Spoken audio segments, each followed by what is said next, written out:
চুনতি.com প্রযোজনায় আলোকিত চুনতিয়ান ধারাবাহিক আলাপচারিতা। আজকের অতিথি বিশিষ্ট শিক্ষাবিদ প্রফেসর ডক্টর আবু বকর রফিক আহমদ। শিক্ষা জীবনের শুরুতে চুনতি হাকিমিয়া আলিয়া মাদ্রাসা হলেও তিনি মাদ্রাসা আলিয়া ঢাকা ও ঢাকা বিশ্ববিদ্যালয়ে যুগপৎ পড়াশোনা করেন। কর্মজীবনে চুনতি মাদ্রাসার অধ্যক্ষ, সিলেট আলিয়া মাদ্রাসা, চট্টগ্রাম বিশ্ববিদ্যালয়, ইসলামী বিশ্ববিদ্যালয় গাজীপুর ও মালয়েশিয়া আন্তর্জাতিক ইসলামী বিশ্ববিদ্যালয়ে শিক্ষকতা এবং আন্তর্জাতিক ইসলামী বিশ্ববিদ্যালয় চট্টগ্রামের ভিসি হিসেবে দায়িত্ব পালন করে অবসর নেন। তার পিতা কলকাতা আলিয়া মাদ্রাসার গোল্ড মেডালিস্ট আবু তাহের মোহাম্মদ নাজের চুনতি হাকিমিয়া আলিয়া মাদ্রাসার সুপারিনটেন্ডেন্ট ছিলেন। চুনতি মুজাদ্দেদিয়া তরিকার পীর নজির আহমদ রহমতুল্লাহ আলাই তার নানা এবং হাবিব আহমদ রহমতুল্লাহ আলাই তার শ্বশুর। একাধারে ইসলাম ও আধুনিক শিক্ষায় অপূর্ব সমন্বয় করে একজন অনুকরণীয় ও অনুসরণীয় ব্যক্তিত্ব হিসেবে জাতীয় ও আন্তর্জাতিক পরিমণ্ডলে সুখ্যাতি অর্জন করেছেন সুপারিনটেন্ডেন্ট মঞ্জিলের সাবু, আমাদের গৌরবের প্রফেসর ডক্টর আবু বকর রফিক। তার মুখেই শুনুন শিক্ষা, কর্ম ও জীবনের সাফল্য। বিসমিল্লাহির রহমানির রহিম। চুনতি.com এর প্রযোজনায়, কাজী শরীফুল ইসলামের নির্দেশনায় ও কাজী লতিফুল ইসলামের পরিকল্পনায় আলোকিত চুনতিয়ান ধারাবাহিক আলাপচারিতায় আজ আমরা উপস্থিত হয়েছি চুনতির কৃতি সন্তান, আন্তর্জাতিক খ্যাতি সম্পন্ন ইসলামিক চিন্তাবিদ এবং বরেণ্য শিক্ষাবিদ প্রফেসর ডক্টর আবু বকর রফিক আহমদের সান্নিধ্যে আমরা আজ মোহতারম প্রফেসর ডক্টর আবু বকর রফিক আহমদ, যাকে আমরা চুনতিবাসী ব্যক্তিগত পরিচয়ে আলাদা একটা নিকনেমে জানি, যেটা হয়তো তার মুখেই শুনবো অথবা আমাদের আলাপচারিতায় চলে আসবে। আমরা এখনই মুখোমুখি হচ্ছি মোহতারম প্রফেসর ডক্টর আবু বকর রফিক আহমদ, যিনি শিক্ষকতা জীবন শেষ করে পেশাগত জীবনে সরকারি, বেসরকারি এবং আন্তর্জাতিক বিশ্ববিদ্যালয়ে অধ্যাপনার পাশাপাশি বিশ্ববিদ্যালয়ের সর্বোচ্চ পর্যায়ে উপাচার্য হিসেবে দায়িত্ব পালন করেছেন। জনাব আবু বকর রফিক আহমদ, আসসালামু আলাইকুম, আপনাকে স্বাগতম। ওয়ালাইকুম আসসালাম ওয়া রাহমাতুল্লাহি ওয়া বারাকাতুহু। আমরা চুনতিবাসী আপনাকে অত্যন্ত শ্রদ্ধাভরে সবসময় স্মরণ করি, বিশেষত আপনার দ্বীনি শিক্ষার পাশাপাশি আধুনিক শিক্ষার অপূর্ব সমন্বয়ের মাধ্যমে আপনি শুধু ব্যক্তিগত জীবন নয়, পারিবারিক, সামাজিক, রাজনৈতিক এবং রাষ্ট্রীয় জীবনে ও আন্তর্জাতিক ক্ষেত্রে নিজেকে প্রতিষ্ঠিত করেছেন। আমরা শুরুতে জানতে চাইব আপনার জন্মস্থান এবং প্রাথমিক, মাধ্যমিক ও উচ্চশিক্ষা কিভাবে আপনি গ্রহণ করেছেন। বিসমিল্লাহির রহমানির রহিম। সর্বপ্রথম এই সুযোগে আমি চুনতি.com এর পক্ষ থেকে আগত চুনতির কিছু কৃতি সন্তান, নতুন প্রজন্মের যারা আগামী নেতৃত্বের জন্য নিজেদেরকে প্রস্তুত করছে, তাদের একটি দল আমার বাসায় আসার জন্য তাদেরকে আমি স্বাগতম জানাচ্ছি এবং আমি অত্যন্ত আনন্দিত যে তারা আমার সাথে একটি একান্ত সাক্ষাৎকারে বসার জন্য একটি আয়োজন করেছে। তো আমি চেষ্টা করব প্রশ্নগুলোর উত্তর দেওয়ার জন্য। প্রথম প্রশ্ন তিনি করেছেন জাহিদুর রহমান, যে আমার জন্ম এবং প্রাথমিক, মাধ্যমিক, উচ্চশিক্ষা। আসলে আমার জন্ম হয়েছে চুনতিতে, আমার নানার বাড়িতে জন্ম হয়েছে। কারণ আমার আব্বা 1946 সালে চুনতি মাদ্রাসা সুপারিনটেন্ডেন্ট হিসেবে যোগদান করেছিলেন। নজির আহমদ সাহেব 1944 সালে ইন্তেকাল করেন। ইন্তেকাল করার পর এই মাদ্রাসা কিছুদিন একটু বিশৃঙ্খল অবস্থা সৃষ্টি হয়। সেই সময়ে মাদ্রাসার যিনি প্রধান ছিলেন মৌলানা ফজলুল্লাহ সাহেব, তিনি কিছু শিক্ষককে নিয়ে মাদ্রাসা ত্যাগ করে চলে গিয়েছিলেন। তখন মুরব্বীরা আমার আব্বাকে অনুরোধ করলেন যে আপনাকে ইয়ে দিতে হবে, দায়িত্ব নিতে হবে। আমার আব্বা ক্যালকাটা আলিয়ার গোল্ড মেডালিস্ট, দারুল মাদ্রাসার ছাত্র ছিলেন। সেখান থেকে ক্যালকাটা গিয়ে তিনি ফাজিল পরীক্ষা দেন 1937 সালে। আর 1937 সালে ফাজিল পরীক্ষায় তিনি গোটা বেঙ্গলের উপর বেঙ্গল মাদ্রাসা বোর্ডের উপর সর্বোচ্চ নম্বর পেয়ে তিনি প্রথম স্থান অধিকার করেন এবং গোল্ড মেডেল পান। তৎকালীন বাংলার প্রধানমন্ত্রী একে ফজলুল হকের হাতে তিনি এই স্বর্ণপদক গ্রহণ করেন। 1939 সালে তিনি কামিল পরীক্ষা দেন। তো আমার নানা সেই বছরে আমার মায়ের সাথে ওনার বিয়ে হয় এবং 1944 সালে আমার নানা ইন্তেকালের পর তখন সকলের অনুরোধে তিনি চুনতি মাদ্রাসায় এসে যোগদান করেন। তিনি যে বছর এখানে যোগদান করেছেন সেই বছরে 21 জুলাই 1946 সালে আমার নানার বাড়িতেই আমার জন্ম। কারণ তখনও আমাদের চুনতিতে আমার যে নিজস্ব গৃহ তৈরি হয় নাই, এরপরে আমরা নিজস্ব ভিটায় স্থানান্তরিত হই। 1954 সালে আমরা আমাদের নিজের বাড়িতে চলে যাই। তাহলে আপনার প্রাথমিক শিক্ষা চুনতি হাকিমিয়া মাদ্রাসা থেকে? আমার প্রাথমিক শিক্ষা একেবারে চুনতি হাকিমিয়া মাদ্রাসা থেকে, তবে আমি দাখিল প্রথম বর্ষ থেকে চুনতি মাদ্রাসায় ভর্তি হই। দাখিল প্রথম বর্ষের আগে মাদ্রাসায় দুইটি ইবতেদায়ী শ্রেণী ছিল, সেই ইবতেদায়ী শ্রেণীতে আমি পড়ি নাই। আমি আমার মায়ের কাছে পড়েছি ফার্সি কি পহেলি কিতাব। আর আমাদের আরেকজন ওস্তাদ ছিলেন মৌলানা আহমদ কবির, উনি চুনতি মাদ্রাসার শিক্ষক ছিলেন। উনি আমাকে কোরআন মজিদের প্রথম পাঠ এবং উর্দু বাংলা এর প্রাথমিক ইগুলি তিনি আমাকে পাঠদান করিয়েছেন। আমি মাদ্রাসায় ভর্তি হই 1955 সালে। 1955 সালে আমি দাখিল প্রথম বর্ষে ভর্তি হই। তখন থেকে প্রায় 3-4 বছর আমার ওস্তাদ ছিলেন মৌলানা মোহাম্মদ কাসিম সাহেব। উনি আমার অত্যন্ত প্রিয় ওস্তাদ এবং তিনি আমাকে অত্যন্ত যত্ন সহকারে কোনো পারিশ্রমিকের কথা চিন্তা না করে আমার শিক্ষাদান করেছেন। পরবর্তীতে আমার শিক্ষার যে সামনে যে অগ্রগতি এবং আমার যে যতটুকু আমি শিক্ষা জগতে ইসলামী শিক্ষা জগতে যেতে পেরেছি, আমি ওনার সেই অবদানের কথা স্মরণ করে বলতে পারবো না। সময়ে তো দাখিল আলিম ফাজিল ওরকম ছিল না, আপনারা মাদ্রাসা শিক্ষা এবং ইংরেজি শিক্ষার পাশাপাশি আপনি দুটো গ্রহণ করেছেন। দাখিল আলিম ফাজিল পর্যন্ত আমি মাদ্রাসায় 55 থেকে নিয়ে 65 সালে আমি ফাজিল পরীক্ষায় অংশগ্রহণ করি। 10 বছর আমি চুনতি মাদ্রাসায় শিক্ষার্থী ছিলাম। তারপরে আমি 1965 সালে ফাজিল পাস করার পর তখন আমার চিন্তা হলো, ফাজিলে আমি 13 নম্বর স্ট্যান্ড করেছিলাম, কিন্তু আমি উপলব্ধি করছিলাম যে গ্রামের মাদ্রাসায় পড়াশোনার কারণে হয়তো আমার রেজাল্ট আশানুরূপ হয় নাই। এই জন্য তখন থেকে আমি মনের মধ্যে একটা প্রতিজ্ঞা সংকল্প করে নিয়েছিলাম যে আমি বাংলাদেশের কেন্দ্রীয় মাদ্রাসায় লেখাপড়া করব। তখন ঢাকা এটা বিদেশের মতো ছিল। আসলে এখান থেকে আমার জানা মতো আমার অগ্রজ ডক্টর শব্বির আহমদ ঢাকা ইউনিভার্সিটি ভর্তি হওয়ার উদ্দেশ্যে তিনি ঢাকা গিয়েছিলেন। আমার জানা মতো আর কেউ ছিল না। আমি যে বছর ঢাকায় যাচ্ছি সে বছর বাংলা পূর্ব পাকিস্তান এবং ইন্ডিয়ার সাথে যুদ্ধ হয়েছিল। 65 সালের যুদ্ধ সেপ্টেম্বর মাসে 6 সেপ্টেম্বর থেকে 22 সেপ্টেম্বর পর্যন্ত যুদ্ধ ছিল। সেপ্টেম্বর মাসে যুদ্ধ শেষ হওয়ার পর আমি সম্ভবত অক্টোবর মাসের প্রথম সপ্তাহেই নিজেই আমি ঢাকা চলে যাই এবং ঢাকা আলিয়াতে ভর্তি হই। আমার কামেল পাস করেছি আমি ঢাকা আলিয়াতেই। আলহামদুলিল্লাহ, আমি যে উদ্দেশ্যে কামেল পড়ার জন্য ঢাকায় গিয়েছিলাম সেই উদ্দেশ্য আমার সফল হয়েছে। ঢাকা আলিয়াতে গিয়ে আমি দেখি যে সেখানে ফাজিল পরীক্ষায় যারা 3য় স্থান অধিকার করেছে, 7ম স্থান অধিকার করেছে, 8ম স্থান অধিকার করেছে, একাদশ বা দ্বাদশ এবং আমি ত্রয়োদশ, সবাই ঢাকা আলিয়ার ছাত্র ছিল। আলহামদুলিল্লাহ, প্রথম বার্ষিক পরীক্ষায় আমি তাদেরকে বিট করে আমি প্রথম স্থান অধিকার করি এবং কেন্দ্রীয় পরীক্ষার রেজাল্ট হওয়ার পরে আমি দেখি যে আমি সকলের উপরে 1 নম্বর হয়ে গেছি, কিন্তু আমি এটা আশা করতে পারি নাই। কিন্তু আলহামদুলিল্লাহ আল্লাহ তাআলা আমাকে ঢাকায় যাওয়ার যে আমি ঝুঁকি নিয়ে নিজের দেশের মায়া ত্যাগ করে, তখন দারুল উলুম আলিয়া মাদ্রাসায় কামেল ছিল, সকলে ওখানেই পড়তো, কিন্তু আমি যে ঢাকা গেছি সেটা ফল আল্লাহ তাআলা আমাদেরকে দিয়েছেন। পাশাপাশি কি আপনি ঢাকা বিশ্ববিদ্যালয়ে পড়াশোনা করেছেন? পাশাপাশি আমি প্রথমে যে বছর কামেল পরীক্ষা দিয়েছি 67 সালে, সেই বছর আমি কামেল দ্বিতীয় বর্ষে আমি জগন্নাথ বিশ্ববিদ্যালয়ের নাইটে ইন্টারমিডিয়েটে ভর্তি হই। কাজে নাইটে ভর্তি হই এবং 67 সালে কামেল দিয়েছি। 68 সালে আমি ইন্টারমিডিয়েট জগন্নাথ কলেজে, তখন বাংলাদেশের বৃহত্তম কলেজ ছিল, সেখানে প্রায় 500-র মতো ছাত্র পরীক্ষা দিয়েছিল। 4 জন ছাত্র প্রথম বিভাগ পেয়েছিল এবং এই 4 জনই কিন্তু ঢাকা আলিয়া ছাত্র।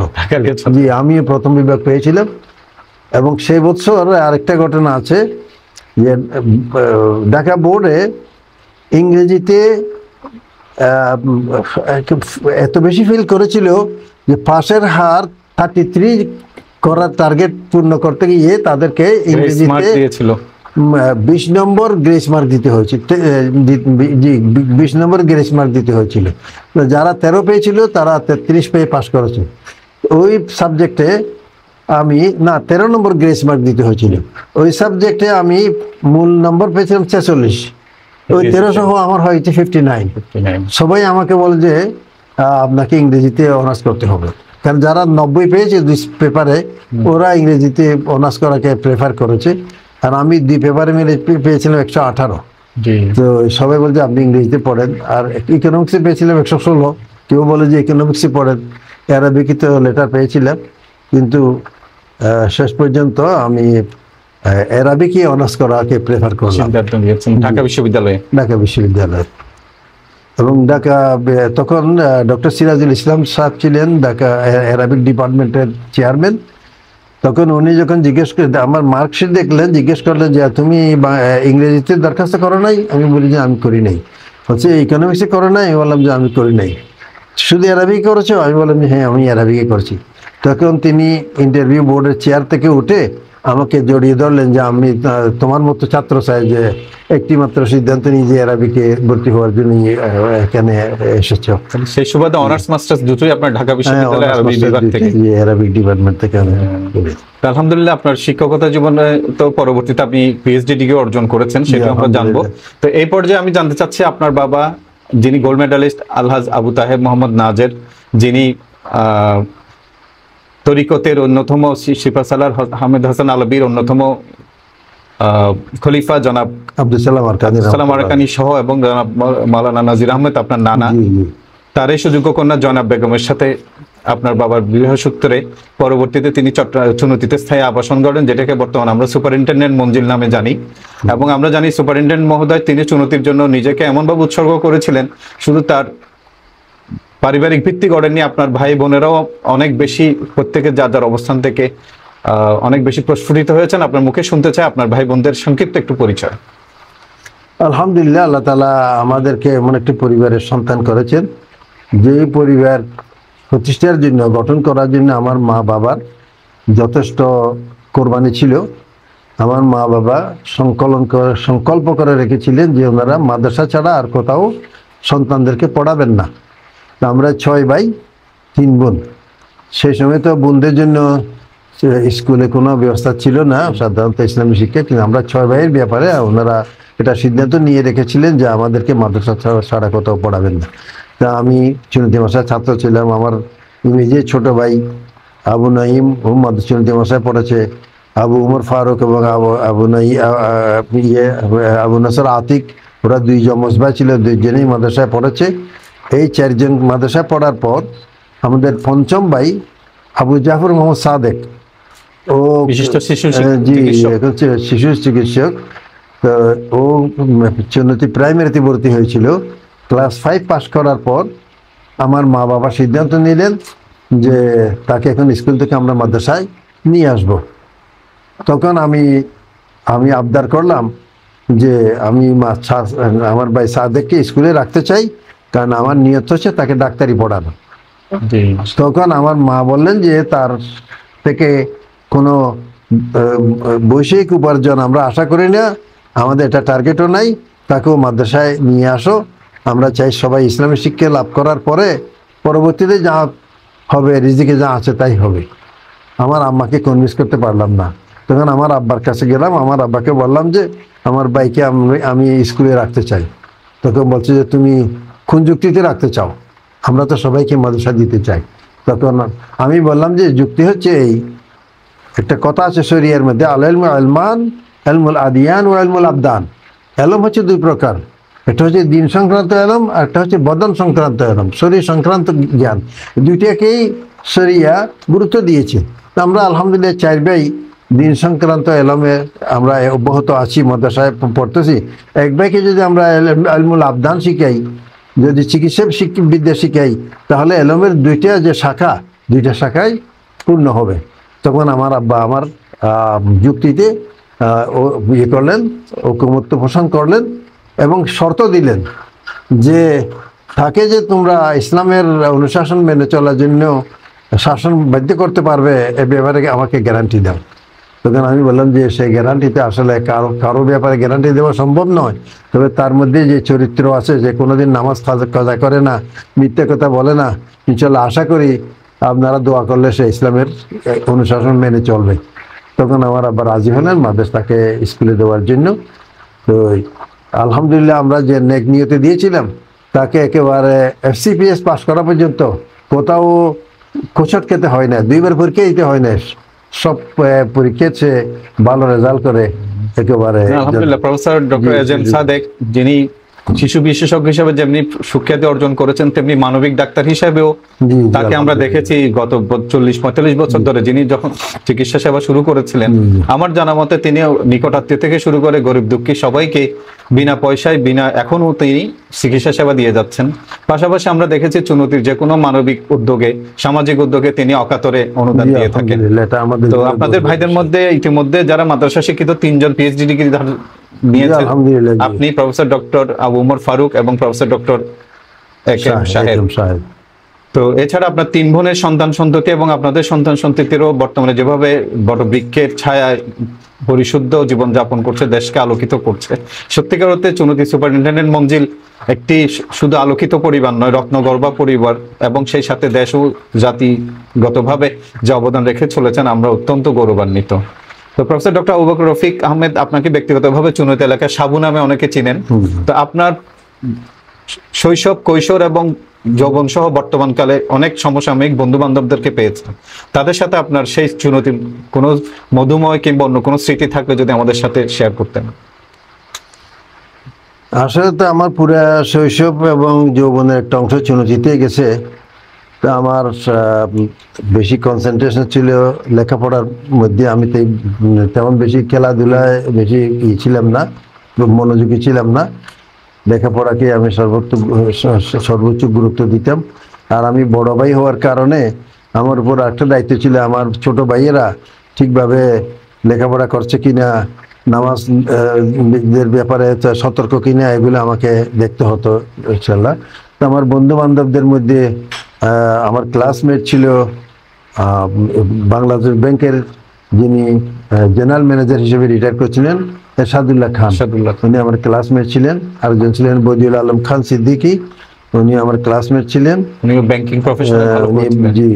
আর একজন হামিদুল্লাহ খান, উনি আমার সাথে মাদ্রাসায় লেখাপড়া শুরু করে দাখিল পর্যন্ত পড়ার পর 4 বছর পড়ার পরে আবার স্কুলে চলে যান, উনি এখনো জীবিত আছেন।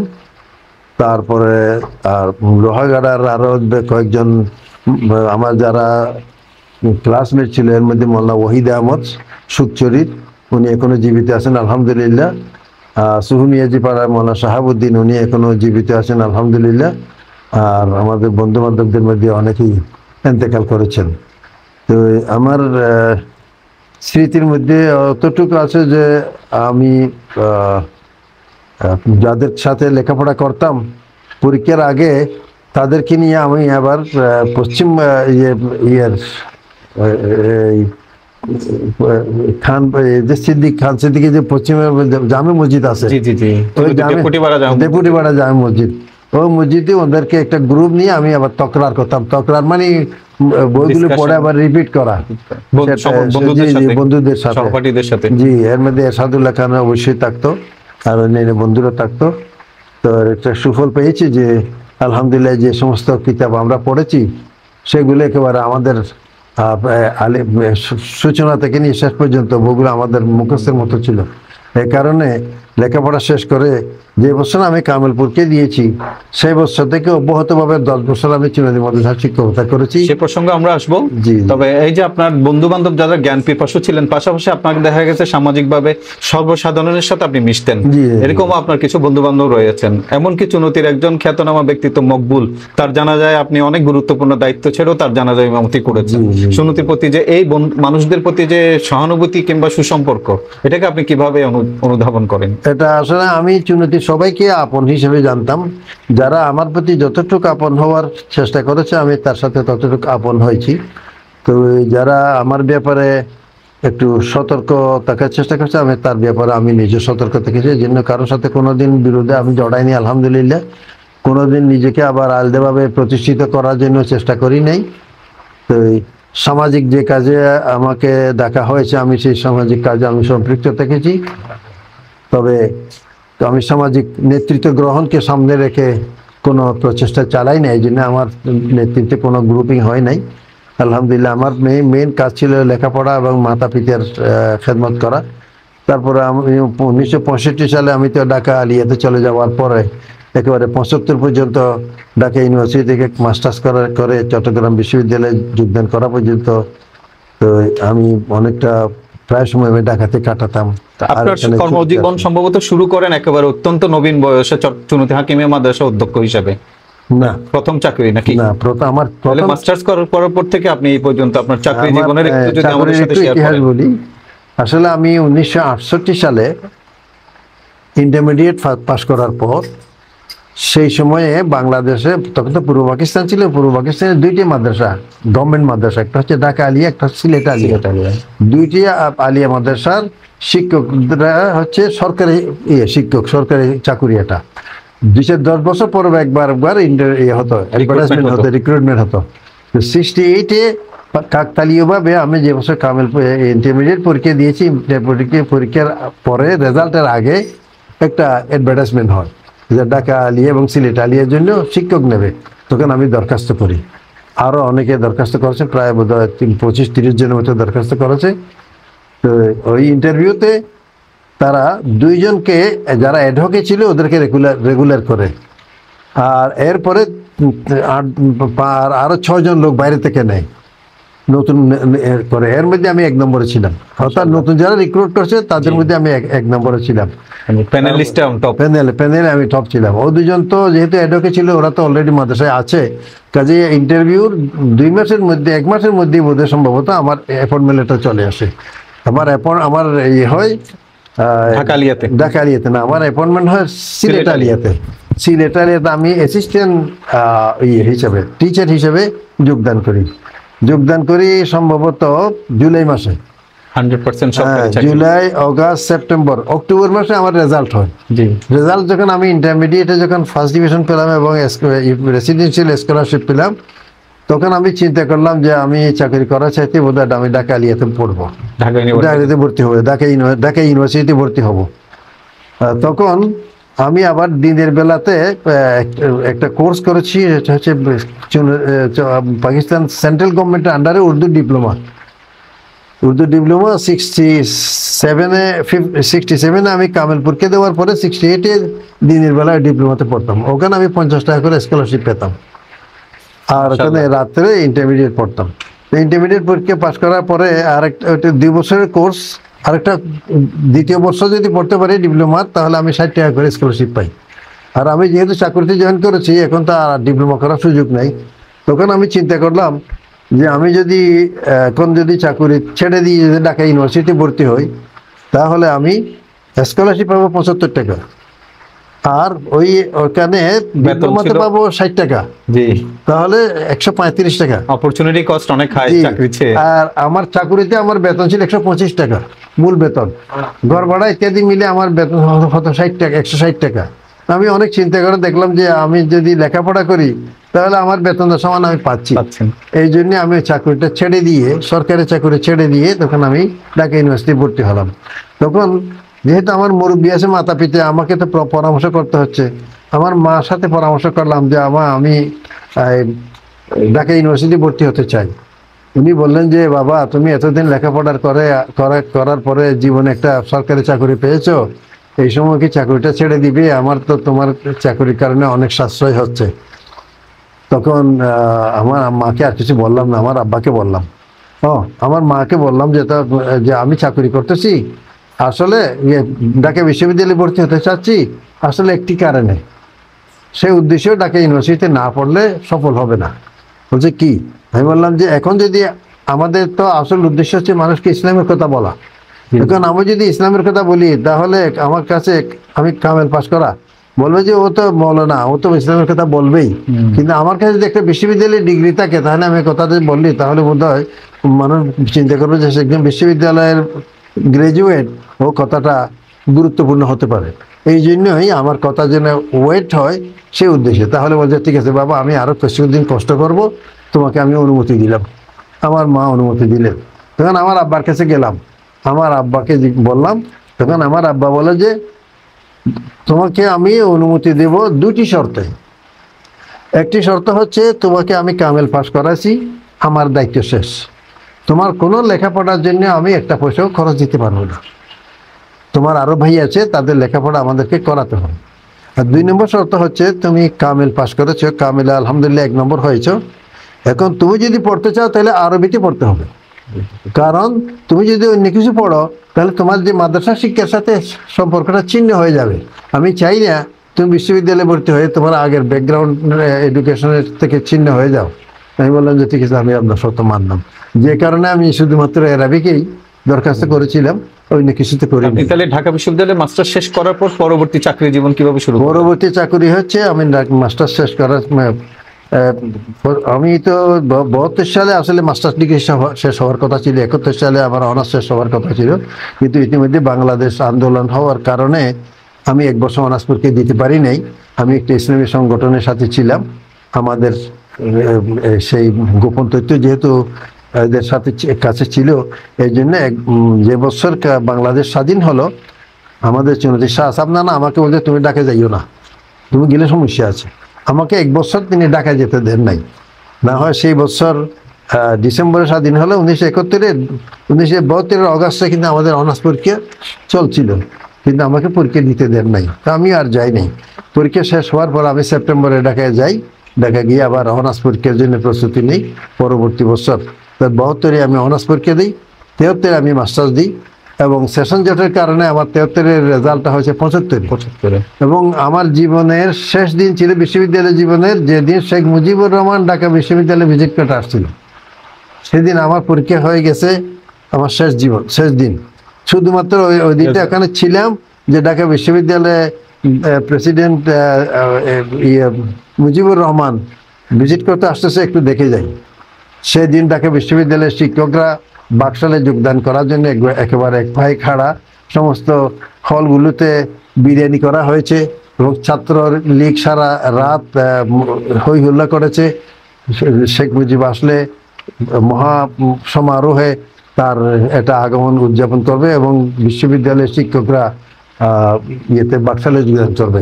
ঠিক ফজরের নামাজ পড়েই আমার এক রুমমেট পাশাপাশি আমার নেইবার, মানে পাশের রুমের উনি আমাকে টোকা দিয়ে ডেকে দিলেন যে রফিক ভাই, তখন ফজরের আজান হচ্ছে, রফিক ভাই খবর আছে কি? বলছে যে শেখ সাহেবকে হত্যা করা হয়েছে। তখন একবার ঈদের আনন্দের মতো সবাই কোলাকুলি করে সবাই হল থেকে বের হয়ে গেছে।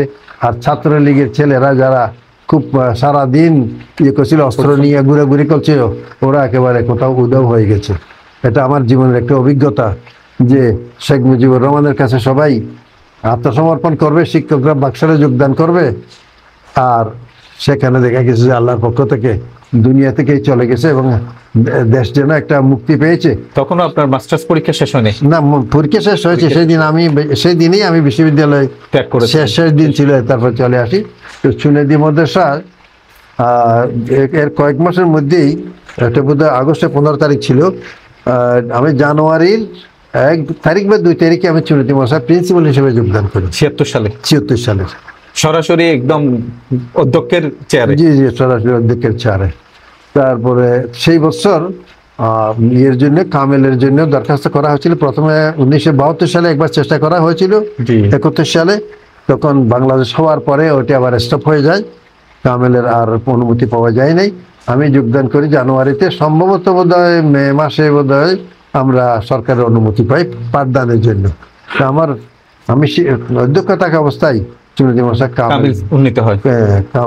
আপনি কি তখন কি চিন্তা করেছিলেন যে বিশ্ববিদ্যালয় পর্যায়ে শিক্ষকতা করবেন? কোনোদিন আমি চিন্তা করি নাই। তো পরবর্তীতে কিভাবে বিশ্ববিদ্যালয়ে? কোনোদিন আমি চিন্তা করি নাই। আমি চুনিদি মহাশয় তো প্রিন্সিপাল হিসেবে যোগদান করেছি।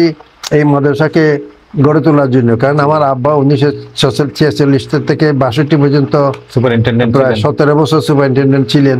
আমি এই মাদ্রাসার ছাত্র ছিলাম, এখান থেকে ফাজিল পাস করেছি। এই মাদ্রাসায় 77 সাল থেকে নিয়ে 67 সাল থেকে নিয়ে 76 সাল পর্যন্ত শিক্ষকতা করেছি বিনা বেতনে। বিশ্ববিদ্যালয়ে থাকা অবস্থায় ছাত্র অবস্থায় আপনি কিন্তু মাদ্রাসাকে সেবা দিয়েছেন। হ্যাঁ, ছাত্র অবস্থায় অনারারি শিক্ষক হিসেবে। কারণ ঢাকা বিশ্ববিদ্যালয়ে তখন প্রায় বছরের 7-8 মাস বন্ধ ছিল। আমি চুনতি আসলে চুনতি মাসায় চলে যেতাম। আমি পড়াতাম কিরকম, যে ক্লাসে যে শিক্ষক ছিল না সে ক্লাসে সে পাঠদান করতাম। সেখানে কোন ক্লাসে যদি অ্যারাবিকের শিক্ষক না থাকে সে অ্যারাবিক পড়াতাম, কোন ক্লাসে হাদিসের শিক্ষক না থাকলে হাদিস পড়াতাম, কোন ক্লাসে তফসির না থাকলে তফসির পড়াতাম, কোন ক্লাসে ইতিহাস, কোন ক্লাসে ইংরেজি, কোন ক্লাসে বাংলা, এভাবে যেত। আমি এই পর্যায়ে চুনতি মাদ্রাসা প্রিন্সিপাল হিসেবে দায়িত্ব পালন করার পরপরই চট্টগ্রাম বিশ্ববিদ্যালয়ে তখন আমি যখন কামেল পাস করে করি, চুনতি মাদ্রাসা শিক্ষকতা করছি, তখন মৌলানা শফিক আহমদ সাহেব সম্ভবত উনি তখন প্রিন্সিপাল ছিলেন। তারপরে না, তখন ছিলেন মোল্লা ফজলুল্লাহ সাহেব, নাজিম আলা ছিলেন, উনি ছিলেন। তা আমি মনে পড়ে যে কাজী নাসিরউদ্দিন কে ফাজেলে আমি পড়াইছি, মহল্লাকে পড়াইছি। তখন ও আমার 3 বছর জুনিয়র ছিল। মানে আমি যখন 65 সালে ফাজিল পাস করি তখন ওরা ফাজিল ফার্স্ট ইয়ারে ভর্তি হয়েছে বা আলে পরীক্ষার্থী ছিল সেরকম। তো আমি ওদেরকে ফাজিলে পাই। যাদেরকে পড়িয়েছি, কয় বছর ছিলেন? 1 বছর মাত্র। এই পিরিয়ডে যাদেরকে পড়িয়েছি তাদের মধ্যে মৌলানা শামসুল ইসলাম, তাদের মধ্যে মেজর জেনারেল জাইনুল আবেদিন বাচ্চু, তারপরে হচ্ছে কুড়াখালীর তৈয়ব, তারপরে আবুল হায়াত মোহাম্মদ তারেক, তারপরে বরকতুল্লাহ, তারপরে মজিদিয়া মাদ্রাসার ওসমান গনি প্রিন্সিপাল, এই ধরনের অনেকে পড়েছে। জি জি, জি জি, স্টুডেন্ট যারা বিভিন্ন পর্যায়ে স্বাক্ষর রেখেছে অনেকে পড়িয়েছি আলহামদুলিল্লাহ। আমি 76 সালে যখন প্রিন্সিপাল হিসেবে যোগদান করি তখন মোল্লা ফজলুল্লাহ সাহেব রিটায়ার করেছেন। ওনাকে নাজিম হিসেবে রাখা হলেও কিন্তু অ্যাডমিনিস্ট্রেটিভ কোনো ওনার দায়িত্ব ছিল না। উনি আমার ধরতে গেলে আমার আন্ডারই কাজ কি চলেছেন। তো আমি ওনার খুব শিক্ষক হিসাবে পুরোপুরি মর্যাদা রক্ষা করে ওনার পরামর্শ মতো আমি কাজ করতাম। ওনার আর আমার মধ্যে যত সৌহার্দ্যপূর্ণ সম্পর্ক ছিল।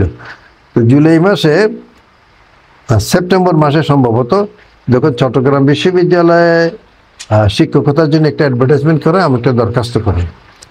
দরখাস্ত করার পর সে যারা দরখাস্ত করেছিল এর মধ্যে আমি ছিলাম ঢাকা বিশ্ববিদ্যালয় থেকে, আরেকজন ছিলেন মোহাম্মদ রশিদ, উনি ছিলেন রাজশাহী বিশ্ববিদ্যালয় থেকে, মাস্টার্স পরীক্ষা দিয়েছেন।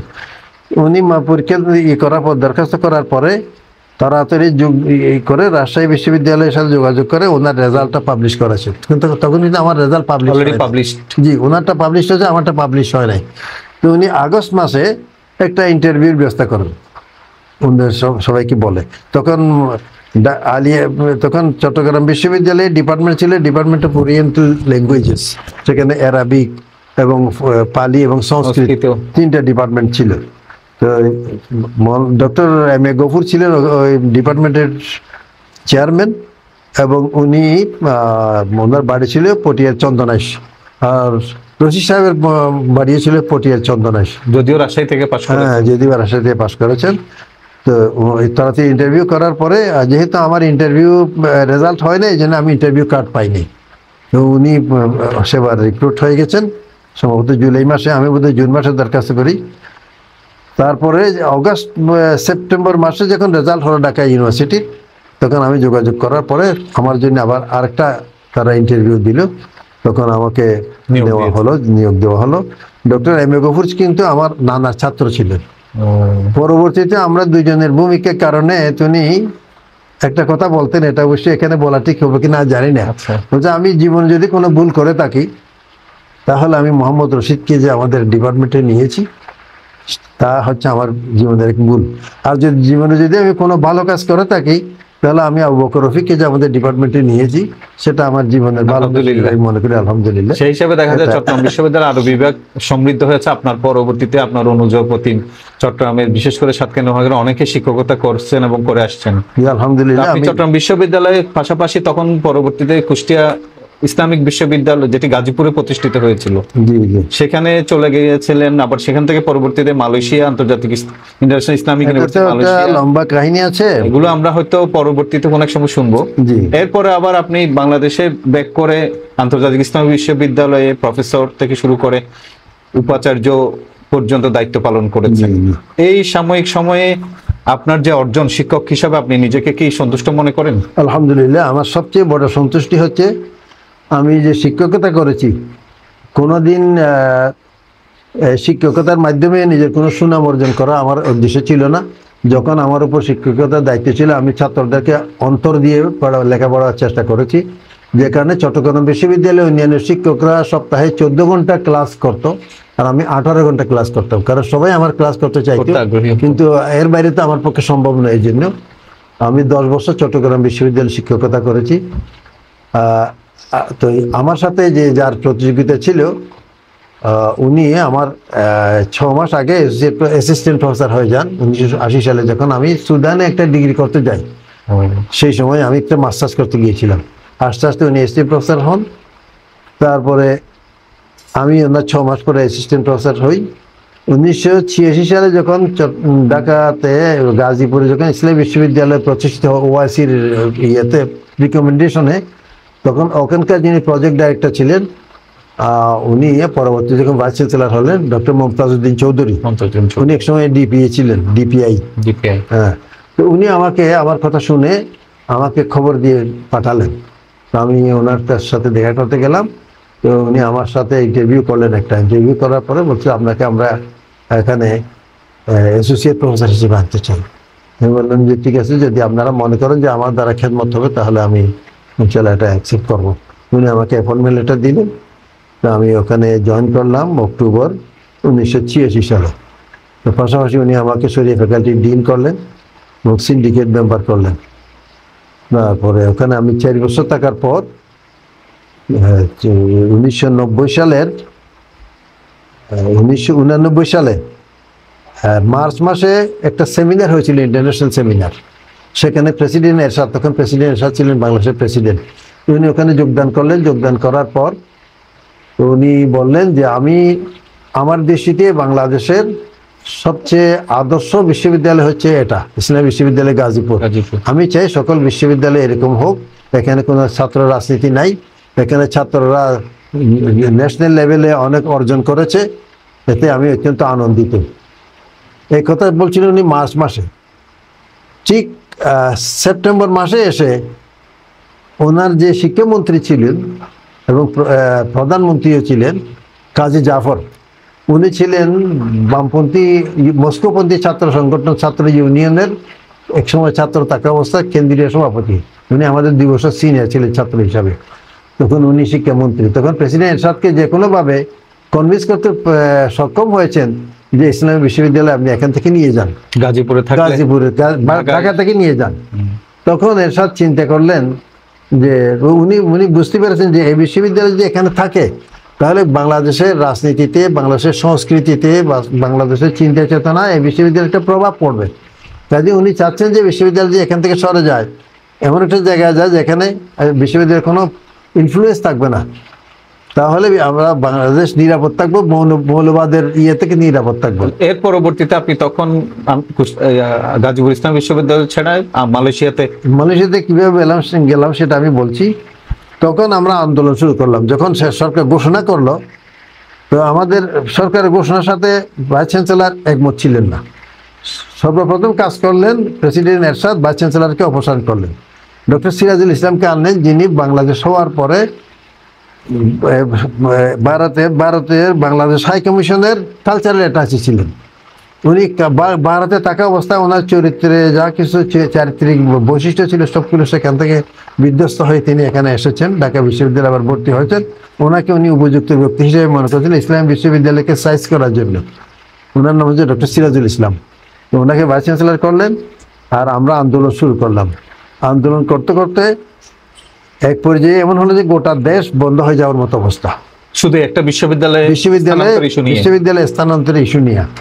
তারপরে আমি শেষ পর্যন্ত ফেস করতে বাধ্য হলাম। বিশ্ববিদ্যালয়ে আমি ছিলাম শিক্ষক সমিতির সভাপতি, আবার ফ্যাকাল্টি ডিন ছিলাম, ফ্যাকাল্টির ডিন ছিলাম, আবার সিন্ডিকেট মেম্বার ছিলাম। তখন আমি কেস করলাম প্রেসিডেন্ট এরশাদকে 1 নম্বর বিবাদী করে, যেহেতু উনি চ্যান্সেলর, 2 নম্বর বিবাদী ভাইস চ্যান্সেলর, তারপর রেজিস্ট্রার, তো সিন্ডিকেট মেম্বার, এদেরকে দিয়ে। তো তখন আমি বোধহয় ডিসেম্বরে কেস করেছি। আমার ছিলেন লয়ার ছিলেন ব্যারিস্টার আব্দুর রাজ্জাক, যিনি সদ্য প্রয়াত। তো জানুয়ারি 17 তারিখ হিয়ারিং ছিল, এবং আমরা আশা করছিলাম যে আমি হিয়ারিংয়ে স্টে অর্ডার পাবো। আমি স্টে অর্ডার চেয়েছি যে বিশ্ববিদ্যালয়ের জন্য না নিতে পারে। তখন জানুয়ারি 16 তারিখ রাত্রে প্রেসিডেন্ট 50 ট্রাক নিয়ে, আর্মি নিয়ে, যেহেতু বিশ্ববিদ্যালয় হল সহ সবকিছু বন্ধ ছিল দীর্ঘদিন থেকে, লাইব্রেরির বইগুলো এবং বিশ্ববিদ্যালয়ের সমস্ত ফার্নিচার 50টি ট্রাকে ভর্তি করে রাতের অন্ধকারে কুষ্টিয়া নিয়ে, সেখানে কোনো বিশ্ববিদ্যালয়ের স্ট্রাকচার ছিল না। তখন স্টেডিয়ামের যে থাকে নিচে, যে গোডাউনের মতো থাকে, গ্যালারির নিচে, যে উনি ওগুলি ওখানে গিয়ে ওগুলি স্তূপ করেছেন। পথে কিন্তু অনেক ফার্নিচার লুটপাট হয়ে গেছে, যারা নিয়েছিল ওরা নিয়ে গেছে। তখন যেদিন হিয়ারিংয়ের জন্য কোর্টে উপস্থিত হই, তখন জাস্টিস বলেন যে তো পত্রিকা বিশাল করে আসছে রাতের অন্ধকারে সেনাবাহিনীর সহযোগিতায় বিশ্ববিদ্যালয়ে স্থানান্তরিত। তখন যিনি বিচারক ছিলেন তিনি বলেন যে আমি যে স্টে অর্ডার দিব, এখন তো বিশ্ববিদ্যালয় অলরেডি নিয়ে গেছে, অস্তিত্বহীন হয়ে গেছে, আমি তো ওখান থেকে ফিরিয়ে আনতে পারবো না। আমি আর কেস পেলাম না। তখন আপনি কি মালয়েশিয়া যাওয়ার সিদ্ধান্ত নিয়েছেন? না, তখন সিদ্ধান্ত নেয়নি। তখন প্রেসিডেন্ট এরশাদ ওখানে যাওয়ার পরে আমার বিরুদ্ধে মোটামুটি ওখানে যাওয়ার পরে প্রথম সিন্ডিকেটে করেছে 22 জনকে চাকরিচ্যুত করা হবে, আমি 1 নম্বরে, আর 22 জন যারা শিক্ষক বিভিন্নভাবে আন্দোলনে ছিল। আর আমার ব্যাপারে সমস্ত দেশে উনি একটা জারি করেছেন যে আমি যেন কোথাও চাকরি না পাই। বিশ্ববিদ্যালয়ে নিয়ে যাওয়ার পর আমি চিন্তা করলাম বিশ্ববিদ্যালয়ে তার চাকরি হবে না, আমি কিছু বইপত্র অনুবাদ করব, আর রিজিকে যা আছে সেটা ইনশাল্লাহ আমার জন্য তো আল্লাহ তাআলা বরাদ্দ করেছেন। ওই সময় আমাকে এই আন্দোলনে উদ্বুদ্ধ করার জন্য প্রধান ভূমিকা পালন করেছে আমার আম্মা। বলছে, বাবা তুমি যদি সত্যির উপর তাকো, এটা যদি বিশ্বাস করো। জয়নাব বেগম, মহিষী নারী বলা যায় যাকে, তার দূরদৃষ্টি অনেক হাই, এবং আমার মনে হয় আপনার জীবনে ওইটা একটা টার্নিং পয়েন্ট। বিশেষ করে আপনার পুরো পরিবার নিয়ে আপনি মালয়েশিয়াতে যখন গেলেন, তখন আপনার সন্তান সন্ততিরও যেমন তাদের শিক্ষা বিক্ষা অন্যরকম রূপ পেয়েছে, তেমনি পাশাপাশি আমরা আপনাকে শুরুকাল বিভিন্ন সময় দেখেছি আপনি আরবি শিক্ষার পাশাপাশি আধুনিক শিক্ষার এমন একটা অপূর্ব সমন্বয় শুধুমাত্র আপনার কর্মজীবনে অ্যাপ্লাই করেছেন তা না, আপনার ব্যক্তিগত জীবনেও দেখা যায় আপনি ধর্মীয় পোশাকের পাশাপাশি আধুনিক পোশাকও একসময় নিজেকে পরিধান করে, টাই এবং কোট সহ। পাশাপাশি আপনি একটা ফতোয়া দিয়েছিলেন আমাদের কোন একটা জানাজার নামাজে, যে পায়ের জুতো যদি নাপাক না হয় তাহলে জুতো না খুলেও নামাজ পড়া যাবে। প্রকৃতপক্ষে আমরা মনে করি আপনি ইসলামকে আধুনিক পরিবেশ এমনভাবে সমন্বয় করতে সক্ষম হয়েছেন, যেটা আপনার ব্যক্তিগত, পারিবারিক, সামাজিক এবং রাষ্ট্রীয় জীবনও আপনি সেটা প্রতিষ্ঠিত করে সক্ষম হয়েছেন। আপনি বাংলাদেশের অর্থনীতির সূতিকাগার, ব্যাংকিং সেক্টরে আপনার অবদান রেখেছেন। তো আমরা জানতে চাইবো, এই যে ইসলামকে আপনি এত সুন্দরভাবে নিজের অবয়বে যেমন আপনি ধারণ করেছেন, লালন করেছেন, তেমনি আবার এটাকে আপনি প্রমাণ করেছেন। এই ক্ষেত্রে আপনি নিজেকে কিভাবে ইসলাম এবং আধুনিকতার সাথে ইংরেজি শিক্ষা, এমনকি দেখা গেছে আপনি যখন প্রশাসনিক কাজ পালন করেছেন উপাচার্য হিসাবে বা বিভিন্ন ইয়েতে, সেক্ষেত্রে দেখা গেছে আপনার ইংরেজি যে ড্রাফটিং, সবকিছু মিলে আমরা আপনাকে না বলতে পারবো একেবারেই মানে ইংরেজি বিহীন, অথবা না বলতে পারবো আধুনিক শিক্ষিত চেয়েও আপনি কম না, আবার না বলতে পারবো আরবির দিক দিয়েও আপনার যে জ্ঞান গরিমা, বিশেষ করে নতুন নতুন কনসেপ্ট, আমাদের সামাজিক ইসলাম ধর্মের যে গ্রহণযোগ্যতা, এই সমস্ত ক্ষেত্রে এই যে অনুধাবন, সেটা কিভাবে সম্ভব হলো? এটার জন্য আমি আসলে কোনো টার্গেট করে কিছু অর্জন করছি সেরকম নয়। আমার জীবনে আমি শুধু একমাত্র করেছি যে যতটুকু পারি ইসলামের উপর প্রতিষ্ঠিত থাকবো। যে মুহূর্তে যে পরিস্থিতি হোক না কেন, সেই পরিস্থিতির প্রতি না করে, কনসিডার না করে, আমি যেটাকে সত্য মনে করি সেটার উপর থাকবো। যে কারণে আমাকে বিভিন্ন সময় এমন জায়গায় নিয়ে গেছে যেটা আমি আগে কল্পনা করতে পারি নাই। এই যে বিশ্ববিদ্যালয়ের ইয়ের ক্ষেত্রে আমি ওটা একটু কন্টিনিউ করি। এখন আমার বিশ্ববিদ্যালয় নিয়ে যাওয়ার পরে আমি সহ 22 জন শিক্ষককে চাকরিচ্যুত করার জন্য সিদ্ধান্ত নিল। আমি কাতার এমবাসিতে একটা চাকরি নিলাম ঢাকাতে 10,000 টাকা বেতনে। 1 সপ্তাহ পরে আমাকে এমবাসিডার ডেকে বলছে, সরি, আমরা চাকরিতে রাখতে পারতেছি না, সরকারের পক্ষ থেকে আমাদের উপর চাপ আছে, আপনাকে চাকরি ছাড়তে হবে। চাকরি ছাড়লাম। চাকরি ছাড়ার পরে আমি জাস্ট